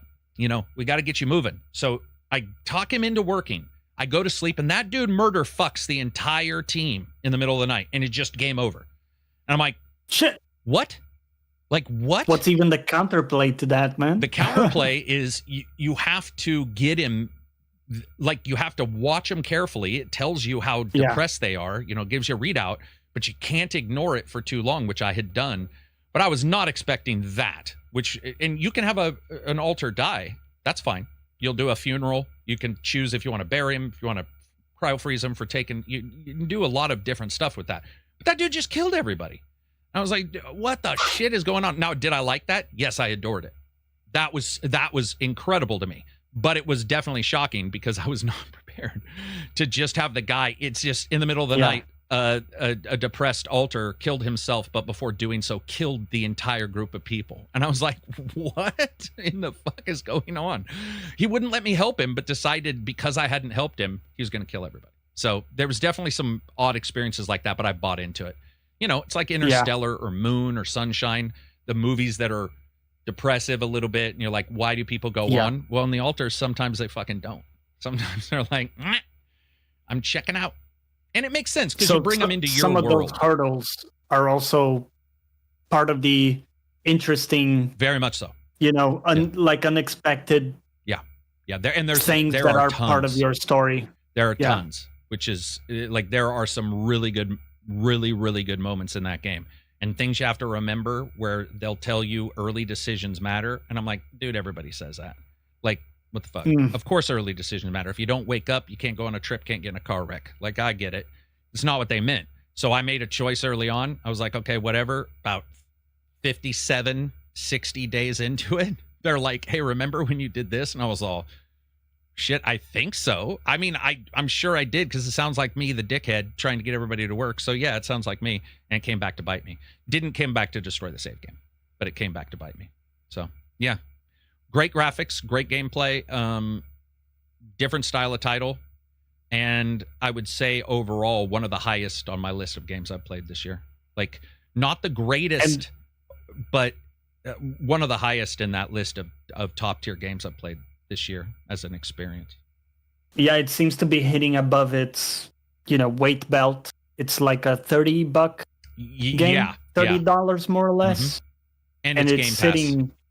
It's Game Pass. Oh, amazing! Yeah, so Solar was and playing it's it all sitting morning upwards. this morning. Right, so it's like 86% top critic average on OpenCritic, 92% critics recommend. Yep, that's really solid. Yep, and I would say overall it was worth. I mean, it was worth all the time I spent. There was no crashes. I had one or two little, like tiny graphics bugs or a character doing something goofy, but overall, yeah, it was smooth, which is nice, because you don't get that with a lot. I mean, there's a lot of issues with games these days, but yeah, very enjoyable. Moving on from there, let's answer some questions here. Let's burn through. We got a bunch, so I'm gonna be we'll go sort of short on them. Speed running. Okay, here we go.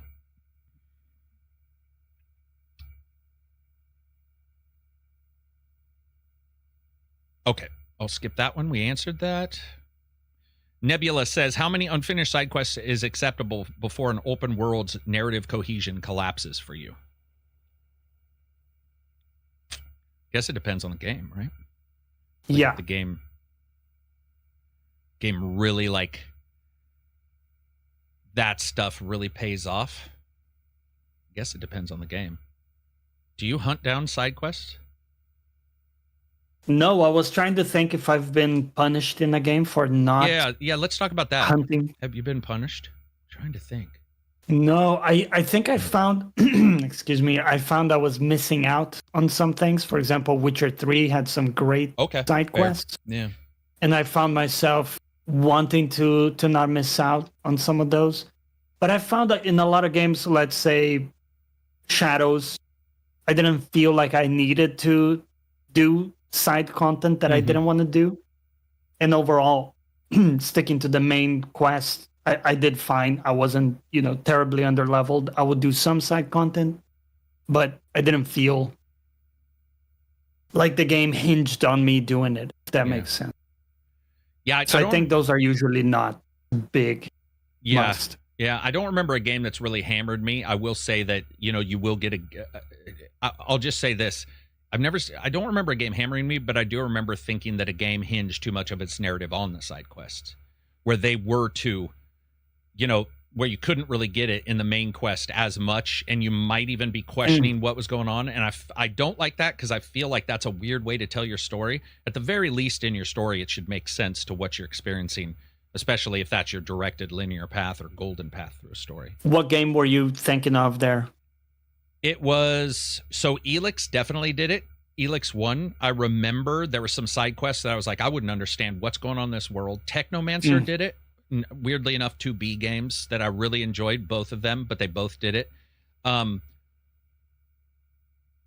guess you had to do, okay, that's an old one. I won't bring that up. That's way old. Newer ones, in a way, I was going to say Elden Ring because of how they deliver lore in their stuff, but I don't think that's fair. It's a completely different style.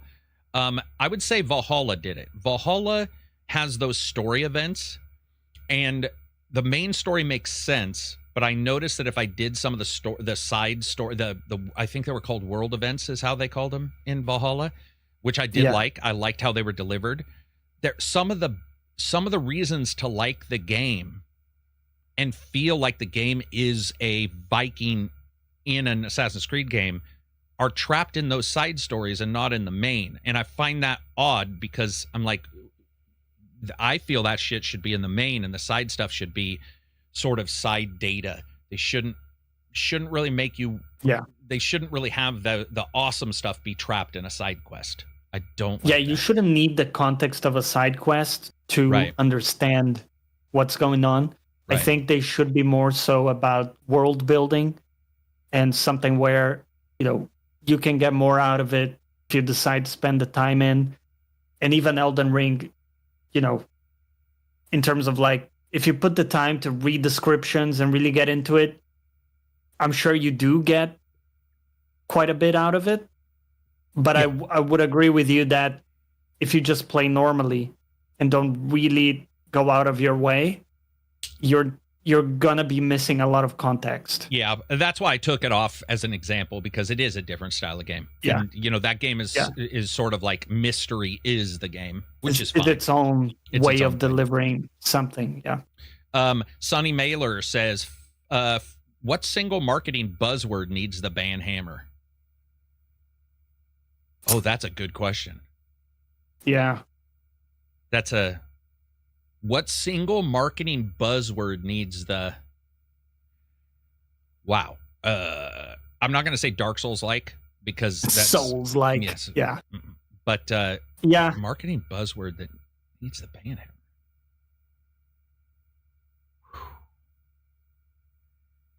hammer. In the old days, it was immersive. Immersive, massive, epic, ever-changing. Yeah, like the fake Amazon commercial I do, because it was just they were using it so often. Right now, a PR buzzword. Anybody got inclusive? Inclusive. Return to form. Those are good for the modern audience. World premiere. Okay, world premiere might be indie game, because Jeff single-handedly destroyed. When you listen. When he's like, this is an indie game made by 8 people.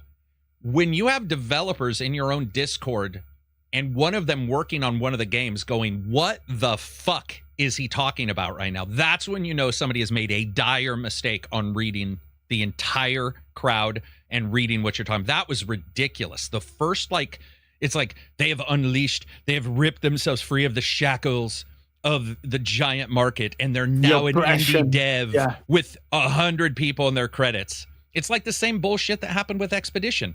It's an indie game. Dude, Expedition was a huge... It was a huge team. Look at the credits. Dude, it's like... That's why that kind of social signaling or signaling of some kind, because it's not really social. I guess it is social. I hate it. Because it's not factual. Absolutely. And it makes... And then it diminishes the work of, the big group, too. Yeah. It was, it was very polished game, awesome game, but it was a big team effort outside of the core team.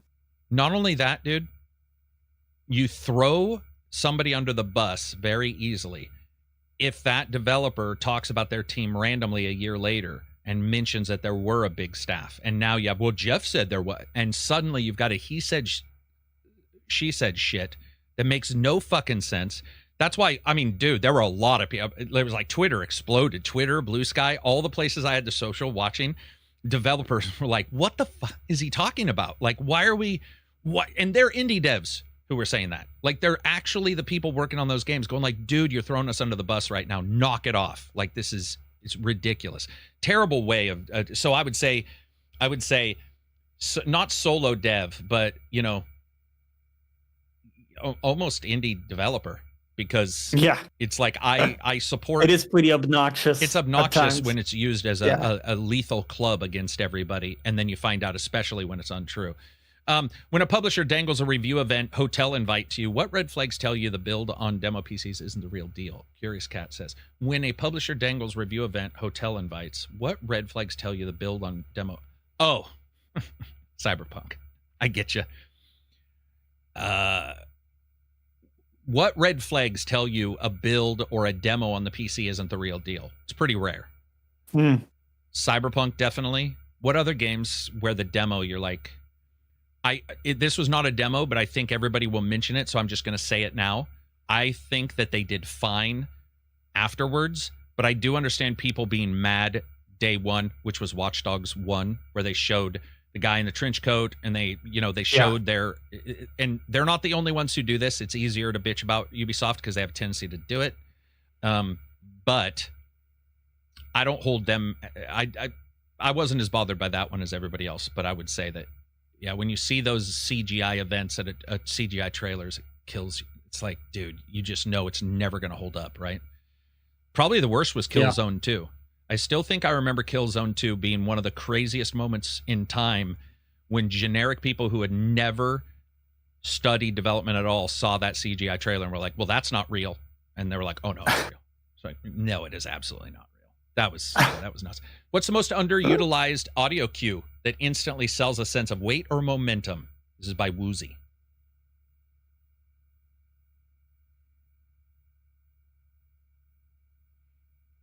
Yeah, hard to put your finger. It's almost like the absence of one is more noticeable than the presence. So you kind of feel the lack of a good thud on a weapon, or a good impact sound, or like air moving type thing. It's almost like when you don't have that, you notice it. It feels a bit more floaty, a bit less. And then when you have it, you just kind of take it for granted.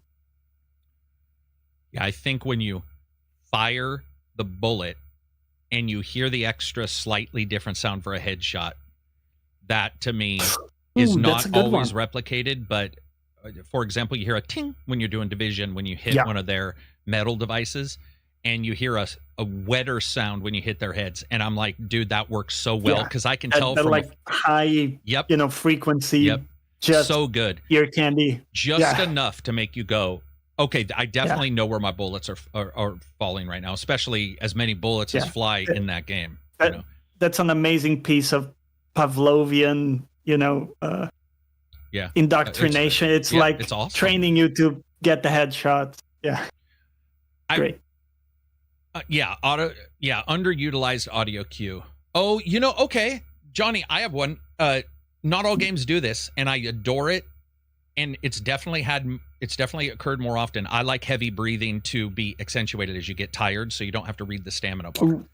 And some games will have the character go like, and you hear that, and yes, they're all fatties with COPD, so they only run for 15 fucking seconds. But the idea that you can pick up on it is great, and that to me is probably somewhat easier than the other stuff that has popped up in audio that I wish everybody did, especially if you have a stamina bar. I like to hear that effort, because if you have a big screen, as Reg found out when he was playing Shadows and didn't know he had specials in the lower right-hand corner forever while I was watching him because his brain was here, that's what I think that audio cue is really useful for games.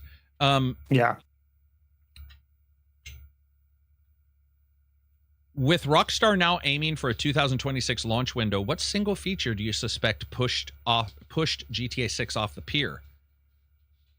And could any mechanic, dude, good question.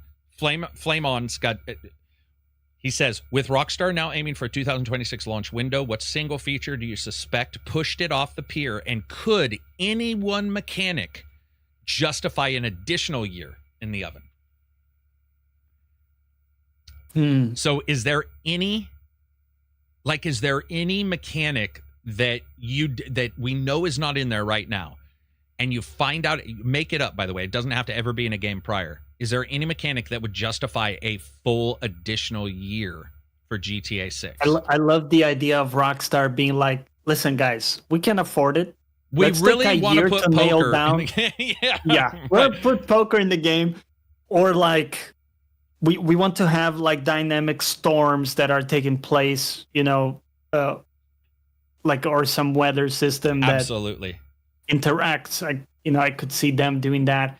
I don't think it would be as simple as just one mechanic that's pushing back a whole project. Yeah, it would likely be more so, a concatenation of things there. But I love the idea, the simplicity of like, listen, guys, we gotta get, like you said, we gotta get poker in this thing. Like, if we gotta throw a year at it, he's like, whoa, we don't have fucking Othello in here. You can't actually bang the prostitute. Yeah, you can't bang. We're not done yet. Bang the prostitute. Yeah, how could this be completed? What the? I love the idea. Somebody had stated that integrated co-op and full integrated PvP If integrated co-op would be tremendous. Yes. And absolutely. And as a GTA liker but not lover, I would be okay with them saying it's coming out in another year because we've decided that two people can get together. One can play Lucinda and Jason, right? Or something to that effect. Right. Somebody and Jason. I think it's Lucinda. I that would probably. Fake. I would. Fake. It does. Lucinda sounds. It's a little like Ursula. There's something about it, but I do believe it's right. But regardless, I'm probably wrong. I would be okay with that. I would be like, okay, you know what? I want seamless. That's cool. Yeah. I would love that. And then you would, if a cutscene kicks off, both of you would, yes, be put into it. But yeah, dude, sex mini game. Like it takes two. One person on one side controlling Jason, the other one spreading. No, I'm just. Anyway, moving on. Okay. Yeah. But I'm saying sex mini game. Different quick time events for each player there. Like A-X. XX. And you hit triple X, and it's like a secret, like a little Easter egg. That's doggy style. Like just so press X3 to pretend orgasm. Let's see. What's the most hilariously wrong fan theory you've ever heard about? Either in games or your review process, and you've ever been tempted to lean into? Oh, tempted to lean into, Jack Runner says. Tempted to lean into. That's a good question. And you can answer this too. Let's say any review process that I've told, that I've been like, no, that one's not real, but I wish it was. I'm trying to think of what. Okay, weirdly enough, I wish it was. Even with Mindseye not having review code, the idea that review code that's available only a day prior means the game sucks or doesn't, and if it's early means the game is good. The reason why I wish and the reason why I would lean into that if I could magically make it real is because then I could only review the games that were good by like waiting for just a couple days to get the code right before it released. The other way around. I would get the early code, I would know it would be good, and I'd be able to play it. And I've played a lot of games where the code was 2 to 3 weeks early and the game was not good.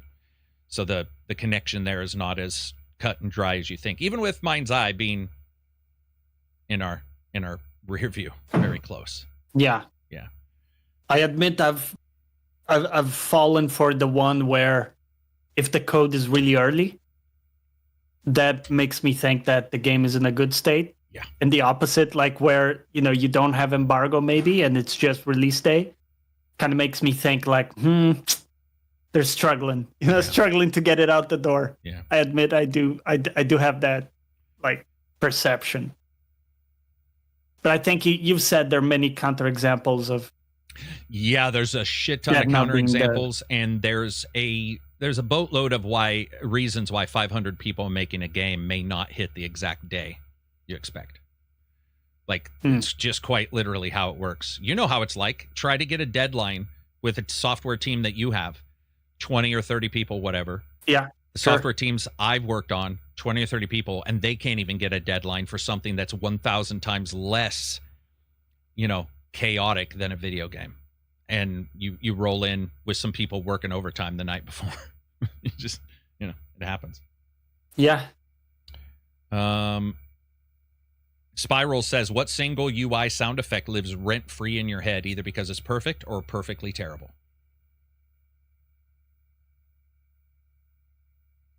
The Lies of P. Perry, pretty good.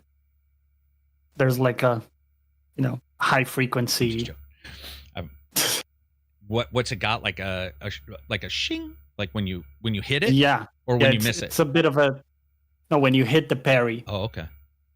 Yeah. So you hit the parry, and then once you do that enough too, you stagger the boss and you do this big, like, critical, hit. Single UI sound effect for me. I hope this is fair. It is a sound effect, and it is technically a part of the UI/map system. Is Elder Scrolls Online. The exploratory orbs. They're these glass-looking shiny orbs, and they have a sound to them that is built into my spine. I don't know how to describe it, but when we played, I was playing that for the first time with Cadiz, and the first time I heard it, I was like, I think I've told you I like crystalline stuff. So, like, for example, if you get a ultra rare achievement on the Xbox dashboard, it makes a cracking, crystalline, almost ice breaking sound, or at least it used to. I haven't turned off because I don't give a fuck. But I loved that sound. And it would be like, ching, and there's something that, I don't know what it is about that frequency or what have you, but oh, man, I loved hearing that. So the question was more so about UI, right? Well, he said what UI sound effect. Yeah. Final Fantasy, like when you hit a save crystal. Oh, and true. It's like, it kind of had the iconic sound, like when you go in and you save your game and stuff. Wild Ones says Halo's recharge armor. Yeah. It was one of the, and by the way, super useful too, because you hear it, you can count down because you know how quick it charges. So it was so cool because you didn't, again, I adore sound effects that replace HUD because you have your ears and they're so rarely used in games. When you think about it, really, 90% of the audio in a game is usually going to be music and a background, like a blanket of sound, and then the occasional interspersed sounds of combat or whatever. So the idea that you can put anything else there, I love. Never mind having to pay full price for 30%. Hades, when you pick up a power-up. Do you remember that? No. Either do I. Funny enough. No, either do I. What else? I remember liking that, but yeah. You liked Hades? Yeah, the picking up power-ups felt really good in Hades as you became stronger. The better a company can get at having you picking up stuff or discovering stuff, the more I will. I just will. I'll be like, okay, True. It's satisfying. It's its own little reward. Yeah, I think the fantasy of getting stronger, right? Getting more powerful is a big part of it. Yeah, especially if you're in this, if you're exploring and you get a power up sound and you like it, you just you're all fuck yeah. What else do we got before we wrap it up? Anything hot and heavy? We're at 3 hours. Look at that. I mean, we can still go for 4, but I'm just saying I timed this within 2 minutes. Perfectly. Wow. Impressive. And we did cover, we covered every single thing. Yeah. For the event. It'll never happen again. But I'm going to pretend like this is the new plan. See? I mean, we only had an hour and a half last time because I had no plan for power going out. What else do we got going on? What else is going on in news? Stellar Blade came out on PC, and it's had a, stellar reception. Yeah. It has. Dude, I mean, I'm very happy. I like the game a lot. I think you liked it too. Yeah. But overall, it's awesome to see that it's a really good PC port. Everybody's talking about, it's very smooth. It's got good options, works great. And it's rating up there with some of the most sold, like, PlayStation exclusives that eventually came to PC. Yeah, very so it's well cool done. To see for a smaller game, right? It's a Korean studio. They used to make mobile games. It's cool to see. And love to see more people playing that game, man. I think it's really, really fun. Definitely big recommendation. Do you think that it exploded because of the nudes and because of the mods? Or do you think I think because I don't, that's part of it, inevitably, like a part of it. Like day one, no, right? No. I don't think so either. No, I think it plays really well on PC. I mean, that's what I'm reading everywhere, is that, the game plays really well. We already knew the gameplay was fun too, and it was a solid game. And then, I mean, sexy is also popular, let's be honest, or can be at least.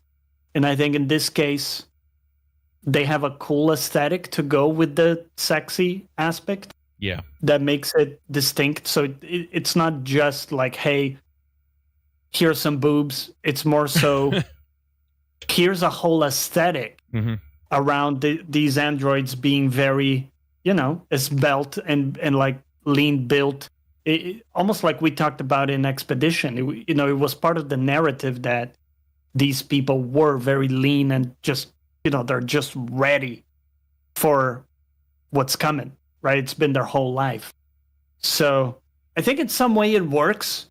And then for some people, there's also the cheap, hey, it's got some nice boobies, I'll go for it. I'm sure there's part of the population. We see whenever there are new mods, one of the first things we see is like nude mods. So I'm sure that's, as disappointing as that is, what it says about humanity, that's a part of it too. Yeah, I would agree that I think Expedition, one of the things I liked a ton was just the look of the characters. I thought, I mean, it made sense, right? Like they're ready. Yeah. It made sense, and it was so noticeable that, like I said, when I was playing it for review, my wife walked in and was like, dude, that's not what I've been seeing you play lately. In a lot of your games, because I probably brought it up in her company too, that I'm like, it's interesting where we're going with like character designs, like, especially like, let's say if you're in the military in a game and your character looks like, well, Star Trek Discovery is I think it was Discovery is a good example where they're like, okay, all these people need to, be action ready. And you're like, that's the most unaction ready fucking character I've ever seen in my life. Like, you see that kind of stuff, you're like, dude, I'm sorry, but that just looks fucking stupid. And with Expedition, it was instantly noticeable, and they did a good job not over-sexing it. It was that they were on the way to do an expedition. They had, I guess you would call it Star Trek outfits, I think was the closest. Maybe at Mass Effect, there was an overlap there, but they looked like action-ready outfits, which I was fine. I think that worked good. And then Stellar Blade's the other way around. Stellar Blade's like, yeah, it's armor. It is armor, in a way. I mean, it covers parts, but it's like, it's its own thing, and that's fine. Yeah, I had no issue whoever with that designed the androids clearly had a multi-purpose. Yeah, just like Nier Automata. Function. It's just like Nier. Yeah, your robots wearing stockings while sprinting around in a miniskirt. It's like, come on. Yeah, let's not pretend. And I have no issue with that overall. It's the same way I don't have any issue. I'll tease both.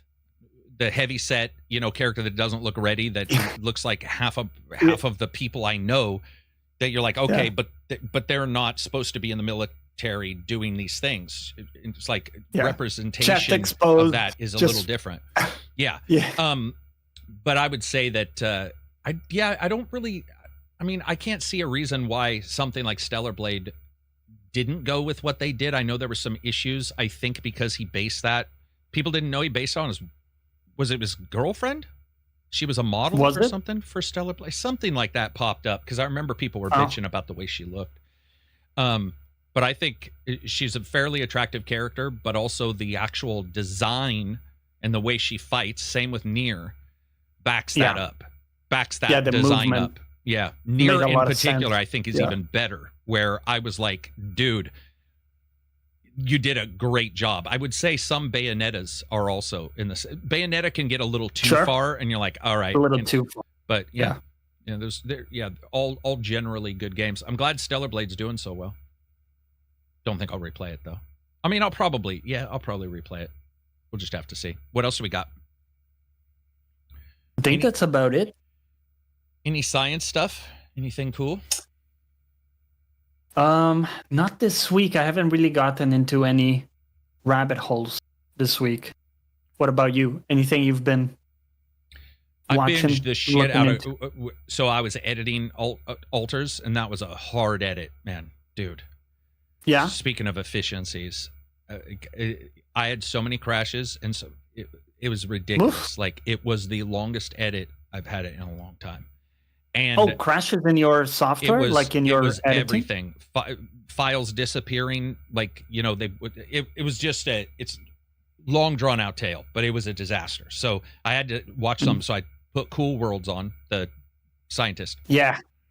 And I mean, I freebased that bitch. It had to have been at minimum 10 hours of just his stuff before I moved on. I'd see somebody on his that I liked and jump to others. Yeah, he's very easy to listen to. Yeah, very easy to listen to. Some more stuff about that, the pulse that every 2 hours goes for 45 minutes or 44 minutes, and they're trying to figure out what that is. That was very fun. And then really just science stuff on the side, on the back end, checking into, just various things that I think are cool, but nothing really new. Sarah Walker's probably the newest stuff I checked out, the assembly theory stuff. Yeah, I have that on my list to check out. This week I've been kind of listening to stuff around AI a bit more. There's this essay that got written called AI 2027, where they talk about how 2027 is the year they're thinking stuff is going to go to the next level. Mm-hmm. And the main reason is because that's when they expect AI will be able to write itself. So like the current AI will be able to write the next one and so forth. And that's where we get off the hamster wheel and it takes a life of its own. Yeah, I mean, what do you think? How do you view, the next 2-5 years?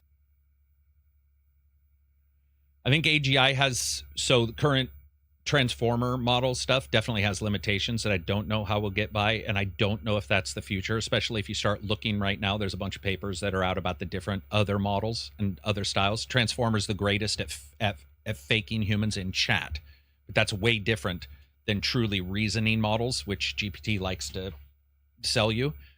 Any software that can write itself is scary as shit. Oh yeah. Like the idea that you can hit a button and write your shit on your own and let's say improve something. Well, I have been investigating regs, which is where it takes a PDF. So in the old days, you'd upload a PDF and it would tokenize it and you'd ask it questions, but it could still hallucinate even the data in the PDF. Regs separates that and puts the PDF into chunks and pretty much removes the hallucination. I love that kind of stuff. Also saw a guy testing out using MP4 as the memory for ChatGPT by integrating data in the B frames of an MP4. While that particularly doesn't sound like a good future, the idea, though, of improving the memory architecture to be a little bit less nebulous and cloud-like and to be a little bit more like a database like what you're accustomed to, and the ability to parse what it's doing is better for improvements, even if we go back a little bit to leap forward later. So I love that. Overall, in 2 or 3 years, dude, I don't even know. Yeah, I have no clue where we'll be with that kind of stuff. It will always be there to help people code or fix code. I think I told you I've already written 18 programs to help me on the back end for the channel and to help me because it's just me, whether it be my own to-do list that I want, but I want it to be a fuzzy to-do list. So for example, now I have the ability to basically leave a message for myself. It parses the message and it'll put whatever job I have. It tracks my past job completion times and it can insert the new job into the expected completion time on a schedule. So I can be like, I need to do a review, blah, blah, blah. And it'll mark out by looking at past data. It doesn't even need to know the day or anything, but it can look at past data and how long something that's akin to that. And it can even look up and see what a developer says for the length of the game and go, okay, Karak's going to need 40 hours to play it, blah, blah, blah, time to do this. And it can sort of soft fill that out, which is just a positive for me to help me. We've already got a lot of scheduling software, but I've always been quite unhappy with how rigid it is. And the probably the coolest thing, dude, is to be able to get data into a system without writing it perfectly. For example, I'm sure you deal with this, but cursor, parse, you hit the tab at the wrong place, the entire syntax is wrong. Yeah. The ability for me to leave a message or whatever and have it translate all that into workable, whether it be Java or whether it be directly into the Makes database. Sense of it. Very helpful for somebody. But the other stuff, I don't know. Yeah, I don't know where we'll be. I think for games, I would love to see gamers be a little bit more okay with people using AI to test and QA to augment the human QA. The reason why I bring that up is because human QA is never going to get additional money, even if they don't have that. And since it's obviously a job that doesn't get completed or does and doesn't get fixed, the ability to report on it and get it reported more quickly is just a positive. And you don't want it taking jobs, obviously, but I think that's the other problem is, dude, it's out. We've joked about that a ton of times. It's out. I have people that I know who are running LLMs on their own PCs, no connection to the internet, doing tons of shit on their own devices. So you can't trying to remove guns. It's that's what worries me. I think it was Neil deGrasse Tyson who said initially, You just pulled the plug on this thing. You unplug it from the wall, and that turned out to be like him putting his foot in his mouth when you look back at that. Yeah. Because I mean, maybe you could have before the models were released, but now everybody's released a model. They've copied. They've used a copy of a copy to make a copy. Which, by the way, that's in alters. Each copy is a little bit, questionable. Multiplicity, that kind of stuff. I do feel like copies of a copy is not your best bet. But yeah, there's a ton of cool stuff there. There's also a cool satellite going up. Sorry, not a satellite, but a telescope that's going up here soon. That's going to space telescope that's going to have like insane resolution, and they've got some plans. I think it's 2027, if I remember right. That is going to have like a shit ton of resolution. Going to be able to find exoplanets easier. That kind of stuff. I'm really excited for to see. What you can res out, and right now all they can see is the big ones, Jupiter-sized stuff. So even if there are 1,001 like Earth-sized exoplanets, they can't even see them. So right now they're saying they don't exist. I don't know if you've ever heard this, but they're like, even the Cool Worlds guys, like everyone we look at, we can't find them. So we don't think they exist. But then in the same conversation, we'll say, technically, our telescopes don't have the ability to res out that far to even see them. We wouldn't know. Right. We wouldn't see. Yeah. So that kind of stuff will be awesome just to have. I mean, look at the old pictures, the original pictures of Pluto. And then now, whether it be a telescope or whether it be a satellite, you see those pictures and you're like, holy shit. Like, how far have we come for that advancement? That kind of stuff is awesome. I was thinking for voice, how Lex Friedman does this thing where he's got the podcast in different languages. So I think he's got AI generated versions of his voice in like Spanish. Where does he put those? And are they on YouTube? I don't know exactly. I think there's a way to switch between those. Okay. Yeah. Okay. Continue. Sorry. So and I think the only requirement is for you to have enough just recording of yourself talking so you can, plug it in there. Is that something you would consider? Yeah. If it's doable? I would have a Spanish ACG? Yeah, except as Kig will tell you, and you both know, Spanish is probably the most problematic.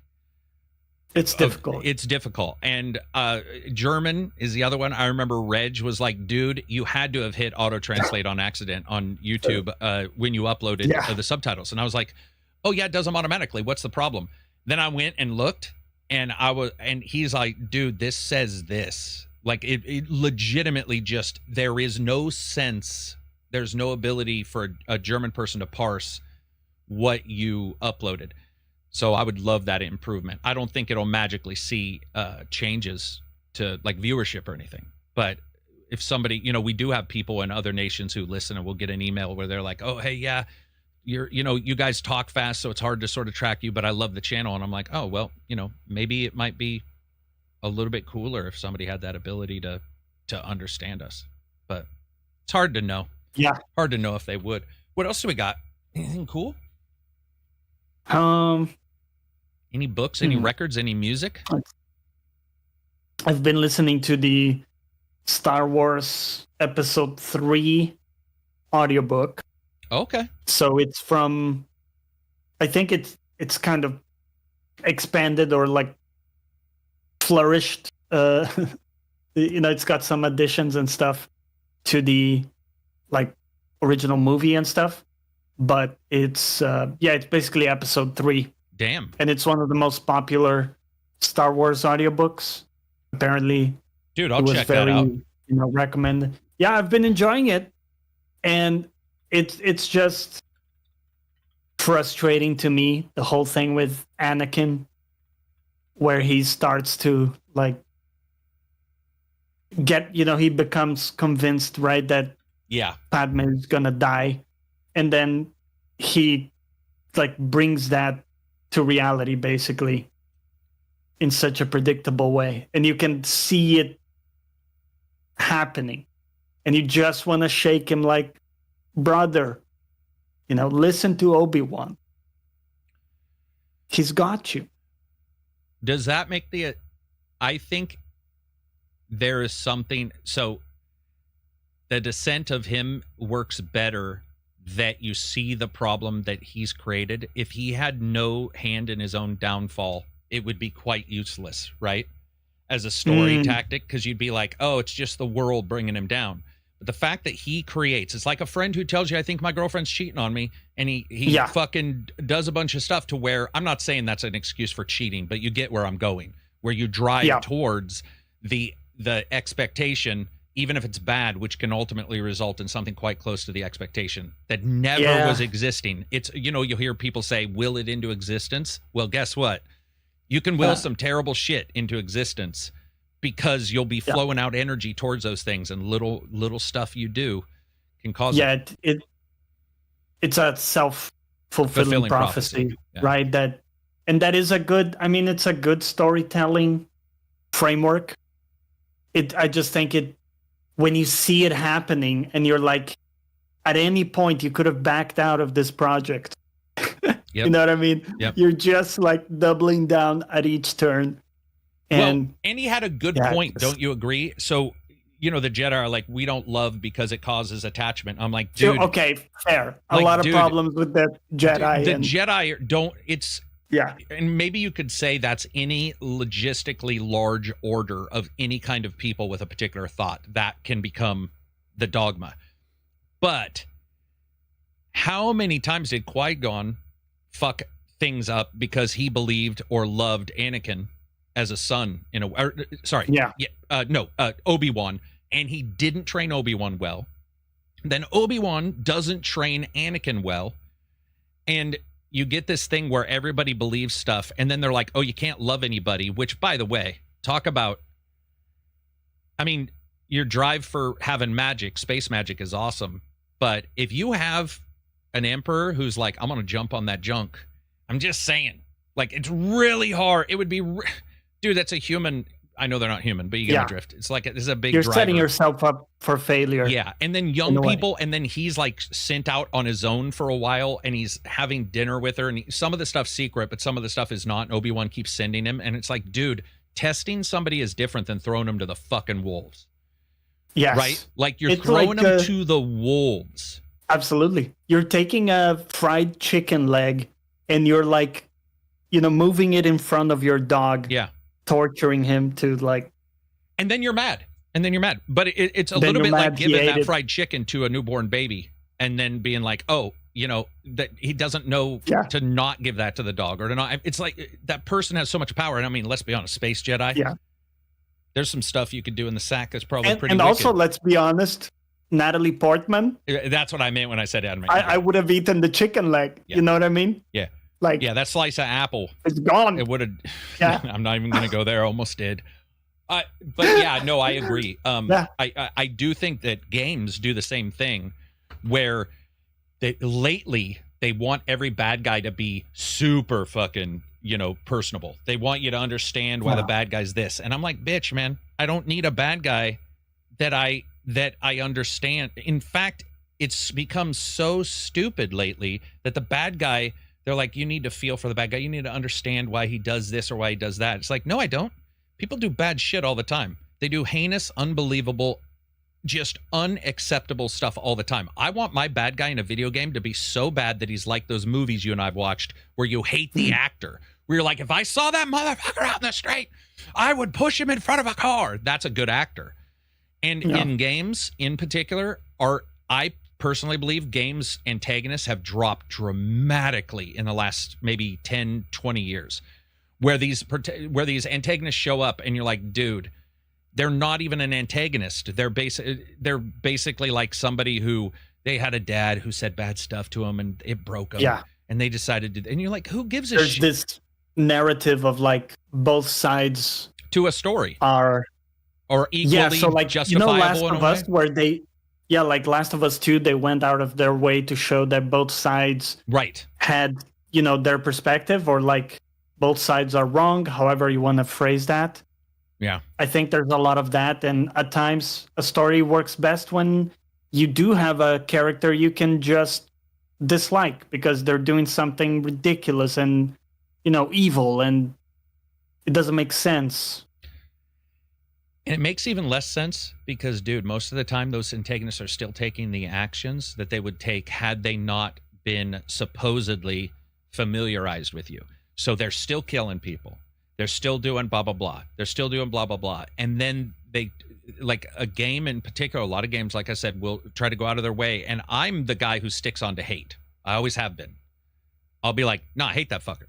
Oh, but this happened. I'll be like, he just killed somebody.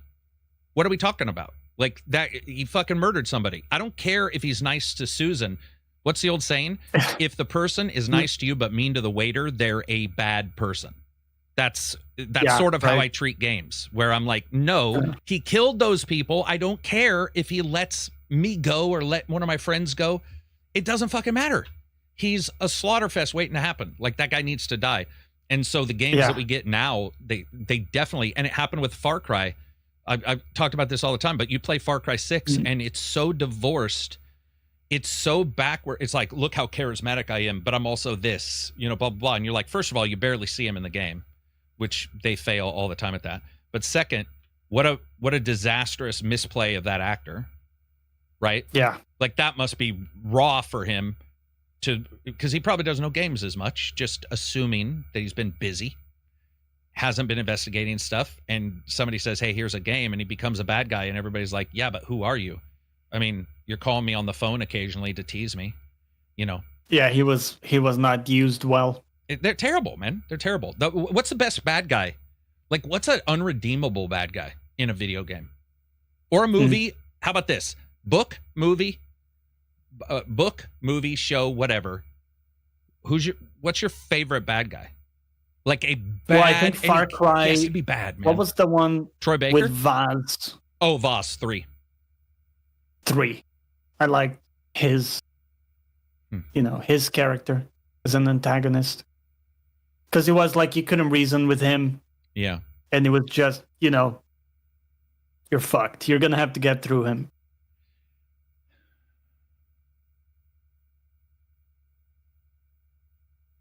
See, dude... I like him, but he does repeat the age-old line, about repeating the same thing. And I find that to be some of the laziest writing for a bad guy, that you have to repeat the exact saying and pretend as if this guy is telling a kid who would have heard that saying 1,000 times, 1,000,000 times by that point, and pretend like it's some moment of ultra clear writing. But it's obvious I'm wrong on that because everybody likes him. So reused, but reused well, would be that guy. Yeah. I think definitely reused well. Dude, I've hated some people to the point of like, where I can't have a hard time. I'll tell you who I fucking hated. Gary Oldman in The Professional with Natalie Portman and Renee, can't remember his name. It's a problematic movie now, supposedly, because the girl has a crush on him and that's become unacceptable that happened. Whatever. I still like the movie. He's a coke fiend. He's crazy, absolutely piece of shit character, and I really liked him as a bad guy. I think Gary Oldman, though, does a good job. So it's Gary Oldman. Like, yeah, it's pretty hard to pass up Gary Oldman. Like, he's a great actor. Palpatine's most evil in terms of scale. Handsome Jack. Jean Reno. Thank you. First Mission Impossible, by the way. He was a traitor in that movie. I like that actor, by the way. I love that guy. Yeah. Do you got to get going? We can wrap it up. Yeah, probably. All right. That's it for us. You streaming tomorrow? I don't know. I might stream a little bit of... What am I streaming? Either Lies of P or League of Legends. That's probably the plan. And Lies of P, you haven't even got to the DLC yet. No. But yeah, hopefully tomorrow. The guy from Hannibal TV show, this is Ricardo, says that. Mm-hmm. Eternal says, I guess I don't mind when it's a fantasy villain who's playing evil, but I think the more real world and realistic the story is, I think the character needs to be written as such.